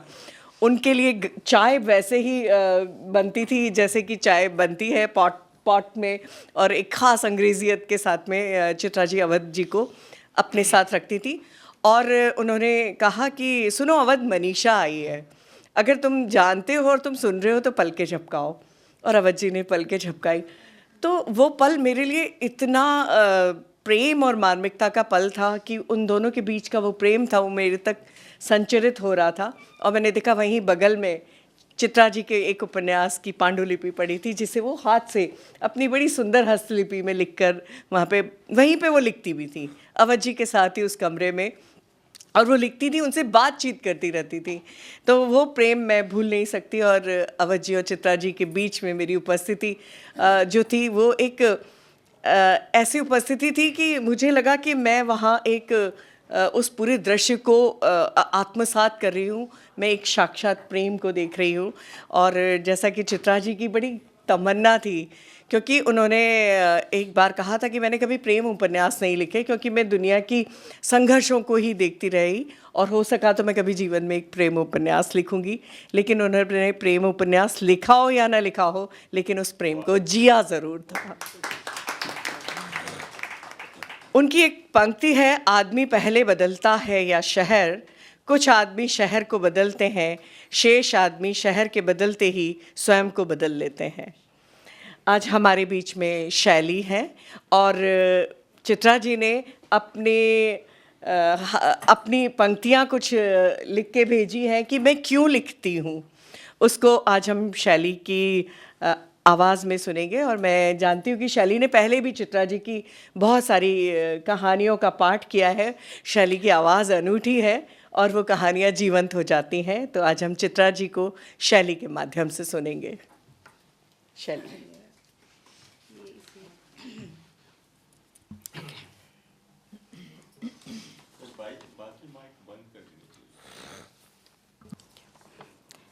मैं क्यों लिखती हूँ, ये शीर्षक है। मैं क्यों लिखती हूँ, कलम से मेरा रिश्ता क्या है। अंगूठे, तर्जनी और मध्यमा की चुटकी में सधी, अनामिका और कनिष्ठा के कंधों पर सवार, कलम के तीखे नुकीले स्वरूप को देखती हूँ तो सोचती हूँ, रिश्ता बना तो कलम से ही क्यों बना, कैसे बना और कब ऐसा लगने लगा कि कलम ही मेरे होने का पर्याय है। कलम से अलग होकर मैं एक चेतना शून्य काया सी डोलती फिरती, सवालों के बवंडर में ऊब चूब होती, संभवतः जीती तो होती, मगर चलती फिरते मुर्दों की भीड़ का वैसा ही हिस्सा होती जैसे हम में से बहुत से लोग होते हैं या होने को अभिशप्त होते हैं, या शायद वो इस बात से ही अनभिज्ञ होते हैं कि ऐसा होना और इस तरह से जीना उनके ना होने के बराबर है। शायद ऐसे ही लोगों के लिए कबीर ने 600 वर्ष पहले कहा था, साधो ये मुर्दों का गांव, अठहूँ मरे हैं, दसहूँ मरे हैं सकल आकाश। तब शायद कबीर भी नहीं सोच पाए होंगे जिन जड़ जनों को कुरेदने और झकझोरने के लिए उन्होंने कटाश की ये संटी चलाई थी, उनमें से बहुतेरों की नींद तब भी नहीं टूटी थी और आज भी वे अपनी जड़ता को मजबूरी के खो में दुबकाए हुए लगभग नींद में हैं। कबीर की इस झकझोर भरी चुनौती को जब मैंने समझा तो महसूस हुआ कि आंखें खोले मैं भी तो सो रही हूँ। मुझे भी जागना होगा और नींद से बाहर आना होगा। नींद से जागे बिना अपनी जड़ता से लड़ना संभव नहीं, स्त्री होकर तो विशेष रूप से, क्योंकि स्त्री के जन्मते ही उसके मुंह पर ताले जड़ दिए जाते हैं। ताले उसके मुंह पर नहीं जड़े जाते, मुंह के बहाने उसके मस्तिष्क पर लगाए जाते हैं। उन तालों को तोड़े बिना स्त्री अपनी चैतन्यता को अपनी आवाज़ में नहीं डाल सकती, आवाज़ को शब्दों में नहीं रच सकती। शब्द बहुत ढीठ होते हैं, कलम के भ्रूण में जब तक नहीं पकते औरों तक नहीं पहुंचते। कई रातों उचाट रही मैं नाम की उस लड़की ने तय कर लिया कि वो अपनी नाक नहीं छिदवाएगी, न घर वालों को इसी बहाने स्वयं को नथने का मौका देगी। आजी ने पुचकारा, वो उसकी नाक के लिए छोटी सी बहुत सुंदर सोने की बाली बनवा देंगी जिसमें मूंगे की लटकनी लटक रही होगी, खूब सोहेगी उसके ऊपर। मगर लड़की ने हट ठान ली, मुर्दों की चलती फिरती भीड़ का हिस्सा बनकर उसे नहीं जीना। उसने अपने मस्तिष्क को सहलाया, पुचकारा और उसे आश्वस्त किया वह उसकी आवाज़ को घुटने नहीं देगी। एक दिन लड़की ने कलम उठा ली, अपने बप्पा को चिट्ठी लिखने के लिए कि अंकुश सिर्फ अनुशासन नहीं होते हैं जो जब तब सीधे ज़बान पर हमला कर उसे उसकी लक्ष्मण रेखा याद दिलाते रहते हैं। उन हमलों में खुली चेतावनी होती है, तुम्हारी हरकतों का तापमान वहीं तक होना चाहिए जैसे और जितना हम चाहते हैं। लड़की को विस्मय हुआ था इस बात से कि जो आवाज़ कभी कभार अपना मुंह खोलती थी, पहली ही चिट्ठी के साथ दबंग होने लग गई थी और अक्सर मुंह खोलने लगी थी। विस्मय उसे इस बात पर भी हुआ था कि उसके भीतर इतनी आवाज़ें दबी बैठी हुई हैं और उसे इस बात का अनुमान तक नहीं। और अब जब अनुमान हो ही गया है तो उन्हें दबाए रखना संभव नहीं। उन्हें बप्पा तक पहुंचना होगा, बप्पा को उन्हें सुनना होगा, जिन्हें आदत है केवल और केवल अपनी आवाज़ सुनने की। उन्हें ही क्या, खानदान के लगभग सभी मर्दों को उसने इसी रूप में पाया और देखा है। उस लड़की ने अपनी आवाज़ को शब्दों के हवाले कर चिट्ठियाँ लिखनी शुरू कर दी।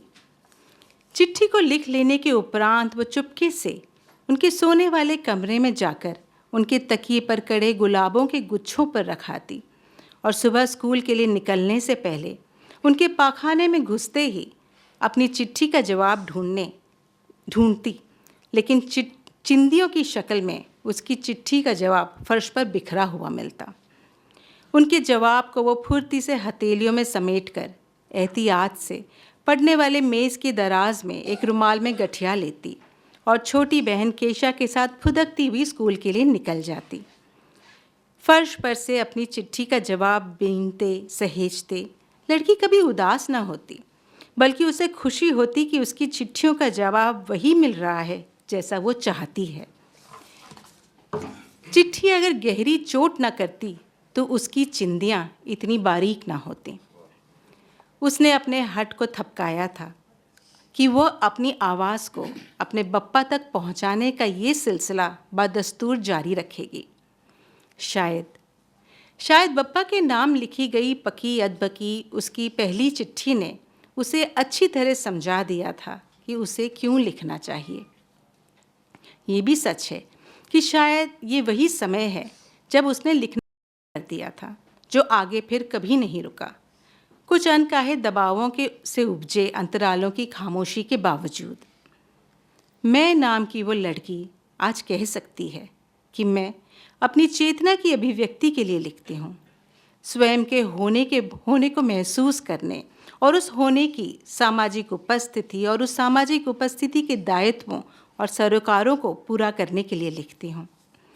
पोर पोर बढ़ती अपने समय और समझ से रिश्ता प्रगाढ़ करने के लिए अलंग्य डूहों के बीच जिंदगी की बाधा दौड़ती लड़की से प्रौढ़ हुई औरत मैं, जिसके बालों की लटों में भुट्टे की सुनहरी बालियां पकने लगी हैं, अक्सर इस बात पर से चकित हो उठती हूँ कि सदियों सदियों पूर्व जन्मे कबीर को कैसे अनुमान हो जाता है कि विचलनों, दुविधाओं और द्वंद्वों से उबरने के लिए मुझे उस एक अदद पगडंडी की ज़रूरत है, जिसे बनाने के लिए मैं विभ्रमित सी कलम को किनारे रखकर फावड़ा उठा लेने के लिए विचलित हो रही हूँ। ऐसी जटिल अन्य मनस्ता में पाती हूँ कबीर अचानक मेरे पास आकर बैठ गए हैं और उसी तन्मयता से उसी झीनी चदरिया को बीनने में दत्तचित्त हो गए हैं जिसे वो सदियों से बीनने में लगे हुए हैं। और लगता यही है कि उनका बुनना शायद तब तक चलता रहेगा जब तक वो ये महसूस न कर लेते हैं कि अब उन्हें ये कहने की ज़रूरत नहीं है, साधो ये मुर्दों का गांव। झीनी चदरिया बुनते हुए कबीर के हाथ जाने कब मेरे उद्विग्न हाथों से फावड़ा छीन कलम वापस पकड़ा देते हैं, चेतावनी के साथ कि तुम्हारा फावड़ा कलम है, तुम्हें अपनी पगडंडी फावड़े और कुदाल से नहीं कलम से बनानी है।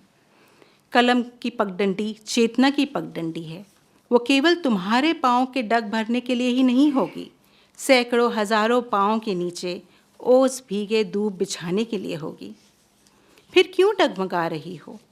डराने वालों का मकसद ही है तुम्हारी उंगलियों से कलम को अलग कर तुम्हें भटका देना, तुम्हें निष्क्रिय कर देना, तुम्हें विचारहीनता की परिधि में धकेल पराधीन बना देना, ताकि तुम शब प्रस्वा कलम से छिटक जाओ।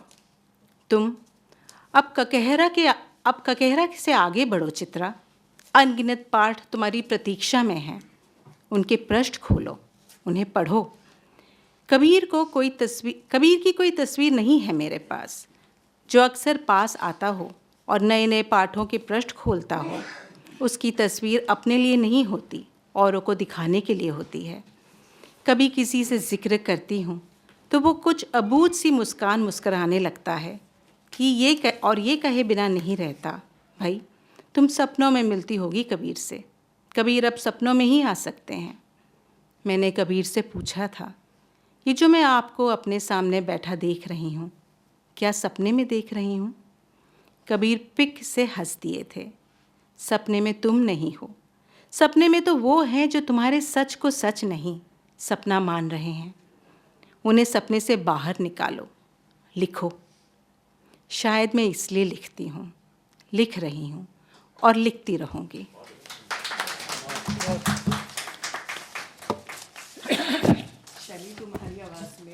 चित्रा जी की ये बात हम सबके दिलों तक उतर गई और मुझे लगता है कि और 4 चांद लग गए। तो हम सब आभारी हैं तुम्हारे कि तुमने चित्रा जी की इस बात को, उनकी ये पूरी शब्द यात्रा को हम सब तक पहुंचाया। चित्रा जी के लेखन में एक तरफ आज के जीवन में क्षीण होती जा रही मानवीय संवेदनाओं का चित्रण है, दूसरी तरफ नए ज़माने की जो रफ्तार है और उसमें फंसी हुई ज़िंदगी है और उसकी मजबूरियां हैं, उसमें मध्यम वर्ग है, मजदूर वर्ग है, स्त्रियां हैं, उन सब का चुनाव करती है। वो चाहती तो एक बहुत आधुनिक और एक आराम पसंद ज़िंदगी की कहानियाँ लिख सकती थी, लेकिन उन्होंने अपने उस कोजीनेस को छोड़ के हमेशा संघर्ष को चुना। इस बारे में हमेशा मुझे ये लगता है कि उन्होंने जब आंवा लिखा, जब नाला सोपारा लिखा, और अब तक उन्होंने लगभग 13 कहानी संग्रह, 4 उपन्यास, एक ज़मीन से लेकर आंवा और आंवा से लेकर गिलगिडू और नाला सोपारा तक लिखा। और उनके बहुचर्चित उपन्यास आंवा के लिए उन्हें व्यास सम्मान से नवाजा गया था और नाला सोपारा के लिए साहित्य अकादमी सम्मान। डॉक्टर करुणा जी ने चित्रा जी का बहुत गहन अध्ययन किया है और कई बार मैं उनको उनके साथ देखती थी और मुझे लगता था कि करुणा जी ने उनके साहित्य को एक तरह से आत्मसात किया है। तो मैं उन्हें आमंत्रित करूंगी कि चित्रा जी की शब्द यात्रा को एक विश्लेषण के साथ यहाँ प्रस्तुत करें।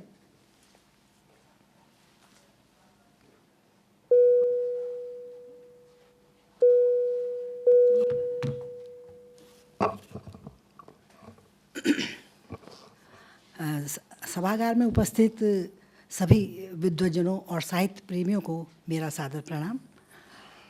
चित्रा मुद्गल, मेरी शब्द यात्रा चित्रा मुद्गल, इस विषय पर बात करने से पहले मैं बात करना चाहूँगी कि उनकी शब्द यात्रा का मुझ पर क्या प्रभाव पड़ा।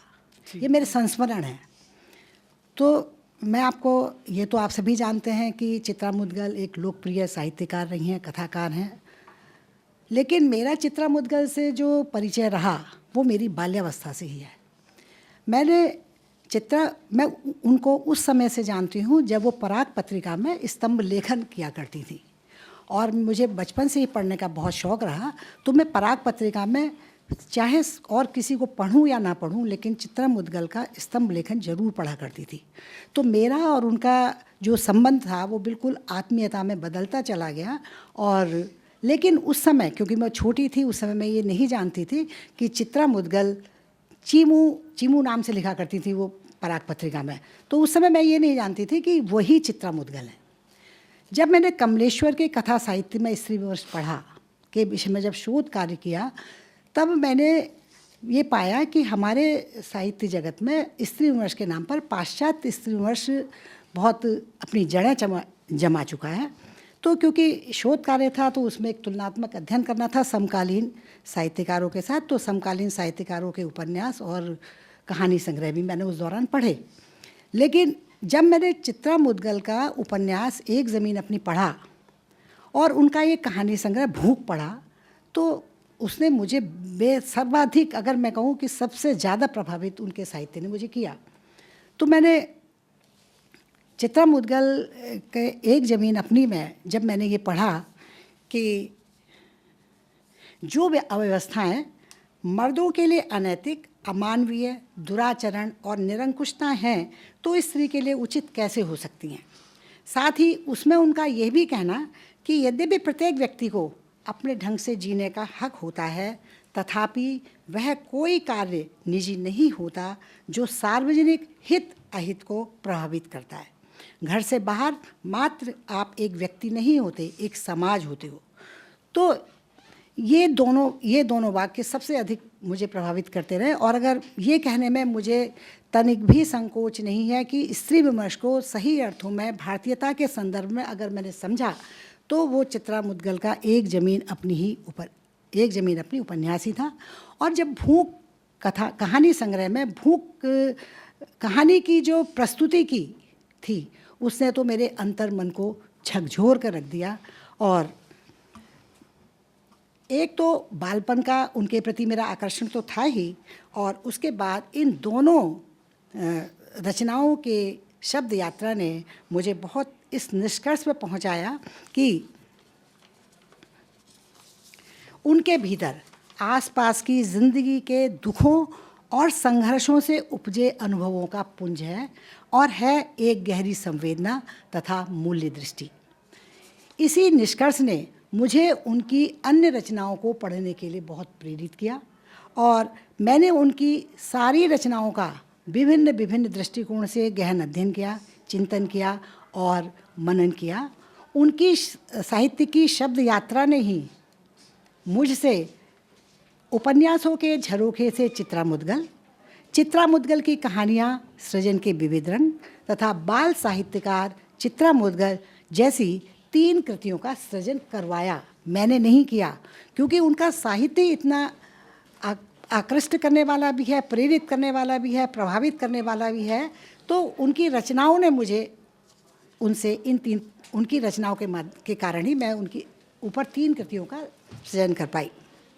आवा, जैसा कि अभी मनीषा जी ने भी कहा, बहुचर्चित, बहुपठित और शिखरगामी ऊंचाई हासिल करने वाला फलक की दृष्टि से एक ऐसा महत्वाकांक्षी प्रयास है जो एक तरफ तो स्त्री विमर्श की पड़ताल करता है, तो दूसरी ओर मजदूरों के शोषण, उनके संगठन और संघर्ष की प्रामाणिकता को जीवंतता के साथ उजागर करता है।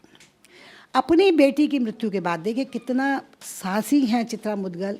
उनकी बेटी की जब मृत्यु हुई उसके बाद उन्होंने उसकी मृत्यु के बाद सुलगाए गए आवा में चित्रा जी ने अपनी शब्द रूपी भांडों को पकाया, तपाया, मेयन किया और तब यह उपन्यास के रूप में सामने आया। उसमें कहा गया वाक्य, मतलब उनके, अगर आप साहित्य को बहुत गंभीरता से अगर आप पढ़ते हैं तो मतलब जिसे हम सूक्तियाँ कहते हैं, उनकी जो सूक्तियाँ आपको जगह जगह आपको पढ़ने को मिल जाएंगी। तो आवा में उन्होंने एक जगह लिखा कि जीवन में कोई अकेला नहीं होता, अकेला वही होता है जिसका अपने ऊपर भरोसा नहीं होता। तो आदमी को आत्मविश्वास को जगाने के लिए काफ़ी है। उनका गीली गुडू उपन्यास अपनी संतानों से तिरस्कृत 2 बुजुर्गों बाबू जसवंत सिंह तथा कर्नल स्वामी के जीवन का कथा फलक है, जिसे चित्रा मुद्गल ने कई दृष्टिकोणों से बुना है। इस उपन्यास में भी उन्होंने वाक्य कहा कि जीवन मुठभेड़ों से नहीं जिया जा सकता और लिव लाइक शेर, अपनी तरह से, अपनी शर्तों पर। तो ये जो उनके वाक्य हैं जीवन में संघर्षों से लड़ने की प्रेरणा देते हैं। इसके साथ ही साथ नाला सुपारा पोस्ट बॉक्स नंबर 203 उनका एक ऐसा संवेदनशील उपन्यास है जो किंडर विमर्श की शुरुआत करता है और यह प्रश्न उठाता है कि हिजड़े मनुष्य क्यों नहीं, मनुष्य हैं भी तो उन्हें मनुष्य की तरह जीने मरने का हक क्यों नहीं। उनकी कहानियाँ आमजनों की कहानियाँ हैं। उनकी कहानियों के पात्र आपको कहीं भी टकरा सकते हैं। जैसे भूख कहानी की जग्गूबाई शहर के किसी चौराहे पर कमज़ोर से बच्चे को कमर से लटकाए कहीं भी दिखाई दे जाती है। और जो ये वाला पात्र है, जब कभी भी मैं चौराहे पर जब किसी ऐसी स्त्री को देखती हूँ जिसकी कमर में बच्चा लटका हुआ है, तो मुझे चित्रा जी की वो भूख कहानी मेरे सामने जीवंत हो उठती है। इसके साथ ही उनकी शब्द यात्रा में बंधी बधाई लीक से हटकर दलित वर्ग की पीड़ा, लिव इन रिलेशनशिप, अब प्रासंगिक होते वृद्धजन से विषयों और मनोवैज्ञानिक पहलुओं से होकर गुजरती है। अगर, क्योंकि समय की मर्यादा है और हमें समय की सीमा का पालन करना है, तो उनके व्यक्तित्व और कृतित्व को संक्षिप्त में अगर मैं कहूँ तो मैं शिद्दत से ये बात कह सकती हूँ कि चुनौतियों का स्वीकार और संघर्ष धर्मिता है जिसकी शक्ति, उसका नाम है चित्रा मुद्गल। चित्रा नहीं, सुचित्रा है चित्रा मुद्गल। जूही के फूलों सी हंसी वाली सोन परी है चित्रा मुद्गल। एक श्रेष्ठ उपन्यासकार, उत्कृष्ट कहानीकार और उच्च कोटि की बाल साहित्यकार हैं चित्रा मुद्गल। मानवीय संवेदना और करुणा का सीमाहीन विस्तार है चित्रा मुद्गल। अपने जीवंत अनुभव को रचना का विषय बनाने वाली रचनाकार हैं चित्रा मुद्गल। और क्या क्या कहूँ, कैसे कैसे कहूँ, सच में ही वे एक ऐसी रचनाकार हैं जो बिना किसी डर के परिवार और समाज की दूषित व्यवस्थाओं जैसे ढोंग, अंधविश्वास, पितृसत्ता का दमन चक्र, कुप्रथाओं और अमानवीय चेहरों को बखूबी बेनकाब कर अपने शब्दों के माध्यम से रचना दर रचना लोहा लेती हैं। उनके प्रति अपने प्रेम को देखकर मेरे मन में यही बात आती है कि खून के रिश्तों में प्रेम होना स्वाभाविक होता है, किंतु जो रिश्ते बचपन की स्मृतियों से जुड़े होते हैं उनमें गहनता कहीं अधिक होती है। सच तो ये है कि वे मेरे लिए प्रेरणा, उत्साह, ओजस्विता, स्फूर्ति, ममता, स्नेह और ऊर्जा की स्रोत हैं, जिनकी निश्चल स्वाभाविक हंसी, जब आप कभी उन्हें हंसते हुए देखेंगे तो सच में मुझे क्या होता है कि उनकी निश्चल स्वाभाविक हंसी मेरे सारे अवसाद, तनाव और थकान को दूर कर देती है। और पुष्पेंद्र कुमार आर्य ने दैनिक जागरण में एक पंक्ति लिखी थी जिसके साथ मेरी पूरी सहमति है कि हिंदी साहित्य के क्षेत्र में चित्रा मुद्गल का नाम एक ऐसे ध्रुव तारे के समान है जिसकी रोशनी में लेखन जगत अरसे तक प्रकाशमान रहेगा। धन्यवाद। आप लोगों ने मुझे बहुत धैर्य से सुना, बहुत बहुत धन्यवाद, आभार। धन्यवाद डॉक्टर करुणा जी। और आपने जिस तरह से चित्रा जी के सानिध्य में रह के चित्रा जी को समझा है वो निश्चित ही अद्वितीय है और हम सब तक वो संवेदनाएं और आपका उनके प्रति प्रेम पहुंचता है। मुझे याद है जिस दिन अवध जी चले गए थे उसके 2-3 दिन बाद मैंने उन्हें फ़ोन किया, कैसी है? कहती है मैं खाली हो गई हूँ, मुझे समझ नहीं आ रहा मैं क्या करूँ। मेरा जो दिन पूरा अवध के साथ बीतता था, अब मुझे लग रहा है कि मैं इस समय का क्या करूँगी। और मैं उन्हें नहीं मालूम था कि मैं फ़ोन में इस पार रो रही हूँ। ये चित्रा जी थी, करुणा से और प्रेम से भरी हुई और उतनी ही मजबूत थी। वो लिखती है कि स्त्री की रचनात्मकता की कद्र तब होगी जब पुरुष अपने अहम को त्यागेगा। वह अपने पितृसत्तात्मक अहम यानी कि मैं चलाने वाला हूँ, यह घर ही नहीं, यह समाज ही नहीं, यह देश ही नहीं, बल्कि राष्ट्र भी। जहाँ इस तरह का भाव होगा कि हर चीज़ को चलाने का आधार पुरुष के पास है, तो वह स्त्री की रचनात्मकता को कहाँ जगह देगा। हमारे आलोचकों ने स्त्री लेखन को जनाना लेखन कहकर बहुत बार मजाक उड़ाया है। मैं तो कहती हूँ कि शायद उनकी कुव्वत नहीं है स्त्री लेखन को पहचानने की, लेकिन एक अपवाद की तरह महेश दर्पण जी हमारे बीच में है, जिनकी उपस्थिति इतनी विनम्र और वैचारिकी इतनी जेंडर न्यूट्रल है, बल्कि मैं कहूँ कि स्त्री की चेतना को अतिरिक्त संवेदना से वो समझते हैं, तो ये कोई अतिशयोक्ति नहीं होगी। मैं महेश दर्पण जी को आमंत्रित करूँगी कि चित्रा जी की शब्द यात्रा में अब तक जो बातचीत हुई है उसमें अपने कुछ विचार और जोड़ें। मित्रों, ऐसा लग रहा है कि चुपचाप किसी कोने में बैठी हुई चित्रा जी हमें सुन रही हैं और कह रहे हैं कि अच्छा बेटा तुमने हमें ऐसे पहचाना। अपने घर में जो दृश्य चित्रा मुद्गल ने बचपन में देखे, तब वो चित्रा ठाकुर हुआ करते थे, उन दृश्यों में, और मैं आपसे कहूँगा कि परिवेश और पारिस्थितिकी का चित्रा मुद्गल के लेखन में एक बेहद संजीदा स्थान है। परिवार के भीतर चल रहे सामंतवाद, छुआछूत, जातिवाद और मनुष्य को मनुष्य न समझने की स्थितियां देखते हुए उनके भीतर जो एक प्रतिरोधी विचार पैदा हुआ, उसने उनके भीतर शब्द की यात्रा की शुरुआत कराई। आप याद कीजिए कि पहली कहानी डोमिन काकी वो तब लिखती हैं जब वो अपने घर में ये पाती हैं कि अनाज दिया और डोमिन काकी का बिखरा हुआ अनाज जब दोबारा उसके बर्तन में रखा तो दादी से फटकार खाई कि तूने छू दिया उसे। ये जो छूना था और न छूने के बीच की स्थिति थी, उसने उस बच्ची से डोमिन काकी लिखवाई और ख़ुद उन्होंने ये स्वीकार किया है कि ठाकुर का कुआं कहीं मेरे भीतर झांक रहा होगा। ये जो शब्द यात्रा है ना मित्रों, ये शब्द की यात्रा भर नहीं है, ये जीवन की यात्रा है। हर उस लम्हे से आज तक पहुंचने की यात्रा है जहां वो अपने आप से लड़ते हुए, अपने समाज से लड़ते हुए, अपने परिवार से लड़ते हुए, जो बेटी अपने पिता से बात नहीं करती, संवादहीनता की स्थितियों में अपनी बात कहने के लिए पुर्जों में लिख कर के उसके तकिए के नीचे रखती है, और आपने सुना कि उसका हश्र क्या होता है। उस हश्र ने ही उसके भीतर एक ऐसा प्रतिरोध पैदा किया कि ये जो पुरुष सत्ताक समाज है, इसे हम जड़ से उखाड़ फेंकेंगे। ये समाज है ही क्यों? समाज वो होता है, हम सब कहते हैं कि मनुष्य एक सामाजिक प्राणी है। समाज क्या सिर्फ पुरुष से बनता है? स्त्री और पुरुष का जहाँ समान अधिकार, सोच और एक प्रजातांत्रिक रवैये के साथ बना हुआ परिवेश होगा, वहीं समाज बनेगा। इस चीज़ को बहुत बारीकी से बहुत पहले उन्होंने खोज लिया था। आप सोचिए कि 7वीं कक्षा में पहली कहानी उन्होंने लिख मारी, भले ही उनको शिक्षक से प्रोत्साहन मिला हो, लेकिन वो कहानी लिखने के बाद उनके भीतर एक आत्मविश्वास पैदा हुआ। ये आत्मविश्वास क्यों पैदा हुआ मित्रों? ये आत्मविश्वास पैदा हुआ निडर होने से, अपने आप से लड़ने से, दूसरों का सामना करने से, भीतर और बाहर के द्वंद्व को समझने से। ये जो भाषा आई है चित्रा मुद्गल के पास, ये भाषा स्वतः नहीं आ गई।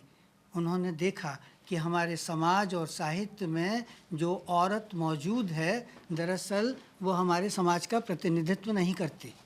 इसीलिए उनके समाज से शुरुआत होती है, उनके साहित्य से शुरुआत होती है झोपड़पट्टी की उन औरतों की। मुझे यहाँ ये कहने दीजिए कि एक बार इस्मत आपा ने मुझसे कहा था कि जब मैं बहुत नाराज़ हो जाती हूँ अपने घर वालों से तो मैं एक कहानी लिख मारती हूँ। मुझे लगता है कि ये स्त्री बार बार हमारे समाज में पैदा हुई है। वो उर्दू की स्त्री थी, ये हिंदी की स्त्री है। इस स्त्री ने अपने साहित्य में झोपड़पट्टी, मजदूर, संघर्षशील महिलाओं के उस समाज को सामने ला कर के रख दिया जो सिर्फ पर्दे के पीछे पड़ा रहता था और घर में झाड़ू बुहारी, बाहर भीख मांगना और श्रम के नाम पर शोषण करवाने तक ही सीमित था। चित्रा मुद्गल ने जब अपना लेखन को शुरू किया तो आप सोचिए कि नवभारत टाइम्स में पहली कहानी पुरस्कृत हुई, सारिका में छपते छपते रह गई और उसे वापस करने वाले कौन थे? खुद अवध नारायण मुद्गल। उन्होंने कहा था कि सारिका में छपने लायक नहीं है। पुरस्कृत कहानी बाद में नवभारत टाइम्स में छपी और आज तक वो इतिहास का एक हिस्सा बनी हुई है। यहाँ मुझे बड़ी खुशी है कि उनका पहला संग्रह जहर ठहरा हुआ, जो दिल्ली से, अगर मैं गलत नहीं हूँ तो 1980 में छपा था।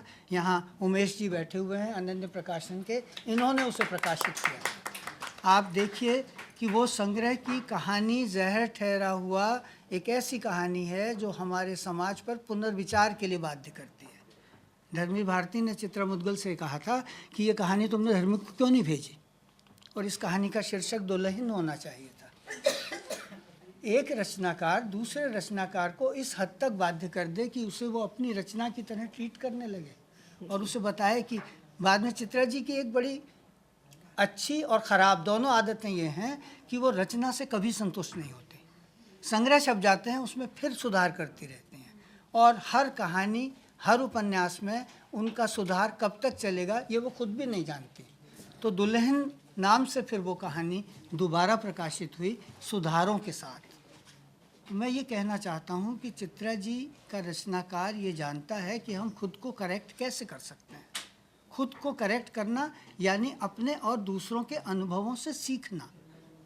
हम जब दूसरे के अनुभवों से सीखेंगे तभी हम एक नया संसार बना सकेंगे अपने अनुभवों के द्वारा।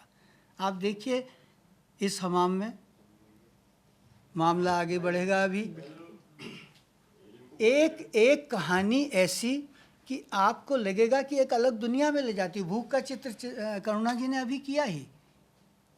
रूना आ रही है, उसकी वापसी। मैं आपसे किस कहानी का जिक्र करूं जिसने हमें प्रभावित न किया हो। वाइफ स्वैपी तक जैसी कहानी उन्होंने लिखी और बताया कि ये पुरुष हमारी स्त्री को हमें समझता क्या है, और इस विषय पर तब लिखने की हिम्मत कोई नहीं करता था। तो मेरा सिर्फ ये कहना है मित्रों कि हमारे समय में चित्रा जी ने एक ऐसे साहित्य संसार की रचना की जिसमें उनकी कहानियाँ आदि अनादि में आप पढ़ लीजिए 3 खंडों में हैं और इतनी कहानियाँ इतने विविध स्तरों पर आपको प्रभावित करने वाली मिलेंगी कि आपको लगेगा कि हम समाज की व्याख्या अपनी कहानियों में ऐसे क्यों नहीं करते आ रहे थे। कृष्णा सोबती, उषा प्रियमवदा और मन्नू भंडारी के बाद स्त्री लेखन को नई दिशा देने वाली रचनाकार अगर गिनी जाएंगी तो उसकी पहली पांत में चित्रा मुद्गल होंगी। आप ये समझ लीजिए कि भाषा नई, संस्कार नए, मिजाज नया और लिखने का तौर तरीका नया। आप उनकी भाषा में 6-7 किस्म की लेयर्स पाएंगे। वो बम्बई की वो भाषा जिसमें हिंदी घुस जाती है, गुजराती घुस जाती है, और मुंबईया कल्चर की एक अलग ज़ुबान है, उसमें अलग अलग वर्गों के अलग अलग लोगों की अलग अलग भाषाएं हैं। अगर इसका कमाल देखना हो तो आप आवा देख लीजिए। 1962 में तो वो ट्रेड यूनियन से जुड़ी थी, लेकिन जागरण जैसी जो संस्था थी जिसमें कि स्त्री महिला संघर्ष कर्मियों को लेकर काम किया जाता था, उससे तो वो बहुत पहले जुड़ गई थी, अपने शिक्षा काल में ही। और उन्होंने बहुत काम किया। और जब उन चीज़ों को करीब से देखा तो नवभारत टाइम्स और ब्लिट्स में उन्होंने कुछ स्तंभ लिखने शुरू किए, छोटे छोटे होते थे, और उन लेखों के जरिए उन्होंने जागृति का काम किया। तो एक रचनाकार किस तरह से अपने समाज में अपनी जगह बनाता है, ये वो अच्छी तरह से जानती थी। उन्होंने धीरे धीरे अनुभव बटोरे, और आप देखिए कि पत्रकारिता और विज्ञापन जगत दो जगहों से जुड़ने के कारण चित्रा मुद्गल का रचनाकार विशिष्ट रचनाकार बना। एक ज़मीन अपनी जैसा उपन्यास जब उन्होंने लिखा तो उनके पास लिंटास जैसी एजेंसी में काम करने के विशद अनुभव थे। वो जानती थीं कि क्या होता है विज्ञापन एजेंसियों में, क्या होता है स्त्री देह को बेचने का मतलब, चीज़ों को बेचने के लिए स्त्री देह का इस्तेमाल, और पूंजी, राजनीति और हमारे समाज में ऐसी शक्ति समाज की संरचना ही बदल डालता है। आपकी पसंद और नापसंद बदल डालता है। आपको ये बताया जाएगा कि कौन सी चीज़ खानी है, कौन सी चीज़ पहननी है और किस चीज़ को हाथ नहीं लगाना है। नए नए शोध करवाए जाते हैं। आपको आज जिस चीज़ से कैंसर का खतरा है, कल वही चीज़ आपके स्वास्थ्य के लिए लाभकर बता दी जाएगी, और आप उसे उस विश्वस्त भाषा में पढ़ते हुए मानेंगे कि यही जीवन का सबसे बड़ा सच है। और फिर स्त्री के इस्तेमाल को लेकर के जो एक प्रतिरोधात्मक स्वर एक ज़मीन अपनी में आया, उसके बाद आमा जैसे उपन्यास में तो ठीक कहा मनीषा जी ने कि राजनीतिक उपन्यास हमारे यहाँ स्त्रियाँ लिखने की हिम्मत नहीं करती थी। जब ये उपन्यास आया तो बहुत बड़ा था, उसको संपादित किया चित्रा जी ने, कई बार संपादित किया और पुनर्लेखन तक किया। मैं उन पृष्ठों का साक्षी हूँ, मैं जानता हूँ कि कितना श्रम उन्होंने उस पर किया था। तो आमा जो है ऐसे ही नहीं आ गया मित्रों, ये सिर्फ चाक के विरोध में लिखा गया उपन्यास नहीं था। ये उपन्यास अपनी मूल संरचना में, अपनी मूल वैचारिकी में एक नए समाज की निर्माण की चिंता से जुड़ा हुआ तो था ही। वो ये भी जानता था कि राजनीति में कैसे मजदूर यूनियनें मजदूरों का ही शोषण करके उन्हें मूर्ख बनाती हैं। आप देखिए कि एक रचनाकार का काम क्या है। रचनाकार का काम है निरंतर एक नए कथ्य की खोज। चित्रा मुद्गल बार बार चौंकाती हैं। शुरू से आखिर तक उनके उपन्यास देख लीजिए, एक ज़मीन अपनी, आवा, गिली Gaddu, post box number 203 Nala Sopara, और अंतिम उपन्यास नक्सौरा। उनके पास अनंत योजनाएं हैं। वो एक काली एक सफ़ेद जैसा उपन्यास लिखते हुए समाज में व्याप्त ब्लैक एंड वाइट को एक्सपोज करना चाहती थी, और वो अधलिखे पन्ने अभी पड़े हुए हैं, कई बंडलों में बंधे रखे हैं, और जब तक वो उसे पूरा करते हैं उसके बीच में नक्टौरा आ गया। फिर उन्होंने सोचा कि अब मैं एक काली एक सफ़ेद पर काम करूंगी, और कहने लगी एक दिन फ़ोन करके कि महेश, मैं सोच रही हूँ कि एक प्रेम उपन्यास पहले लिख लो। एक बार नामवर जी ने मुझे बताया था कि मनोहर श्याम जोशी के घर में हम लोग बैठे हुए थे, और जब उन्होंने अलमारी खोलकर दिखाया कि नामवर जी मेरे पास ना ये 20-25 उपन्यास अधूरे हैं, अलमारी खोली तो उसमें से पांडुलिपियाँ निकल के आ गई। तो जो एक रचनाकार है ना, उसके पास कुछ दिख रही शक्लों में होता है, कुछ अनदिख रही शक्लों में होता है। तो चित्रा मुद्गल के शब्द यात्रा में उनके मानस संसार को समझना इतना विराट काम है कि अगर मैं बोलता रहूँगा, रात भर बोलता रहूँगा, आप लोग सुनते रहेंगे, और ऐसा नहीं बोलूँगा जो अनर्गल होगा। इसके बावजूद मैं ये कहना चाहता हूँ कि शब्द यात्रा उस व्यक्ति की ही सार्थक होती है जो व्यक्ति अपने समय को समझता है, जो व्यक्ति ये जानता है कि मैं क्यों लिख रहा हूँ नाला सोपारा। आप बताइए, पत्र शैली में लिख मारा, जो पत्र शैली समय विवर्तित हुई जा रही है, लोगों ने अपनी भाषाएं बदल दी हैं क्योंकि वो संदेश भेजते हैं व्हाट्सएप पर। हमारे सोचने का तरीका बदल गया है, हमारी संवेदनाएं नष्ट हो रही हैं। उसमें उन्होंने एक ट्रेन में मिले हुए अपरिचित को देख करके जो post box number 203 Nala Sopara लिखा, जब उन्होंने साहित्य एकेडमी में अपना भाषण दिया था पुरस्कार ग्रहण करते समय, तो उस भाषण ने इस बात के लिए एक विमर्श की रेखा तैयार कर दी कि हम आज तक सिर्फ स्त्री और पुरुष और दलित विमर्श में थे, ये भी तो एक समाज है जिसे हाशिए तक में जगह नहीं मिली है। तो ये समझना, ये समझाना बहुत बड़ी बात है। और फिर नक्टौरा, जिसमें अपने पूरे समाज को उन्होंने इस तरह से व्याख्यायित और कि मैं तो कहूँगा कि एक्सपोज किया है कि देखने लायक है। उनकी भाषा में कहा जाए तो पुरुषों की इस सोच को वह स्वीकार करती हैं जहाँ ये माना जाता है कि उसके पास मस्तिष्क नहीं है, उसके पास सिर्फ धड़ है। और हमारा पूरा स्त्री विमर्श जिसको लेकर के बहुत बहस होती है, बहुत मत और मतांतर आते हैं, मैं आपसे ये कहना चाहूँगा कि स्त्री विमर्श को सही रूप में रेखांकित करने का काम अगर उन्होंने किया है तो मन्नू भंडारी के बाद चित्रा मुद्गल ने किया है। आप ये समझ लीजिए कि ये वो विमर्श नहीं है जिसे हम हवा में उड़ा दें। शेष फिर कभी। जी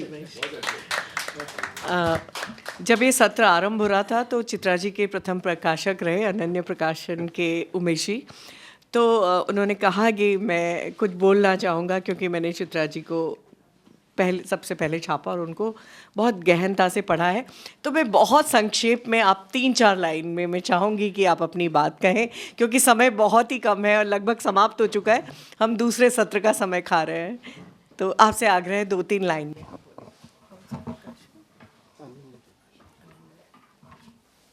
मेरे पास कुछ ही चीज़ें हैं, कुछ पुराने खत, कुछ पुरानी जिल्दें, कई हजारों में, और ढेर सारी यादें।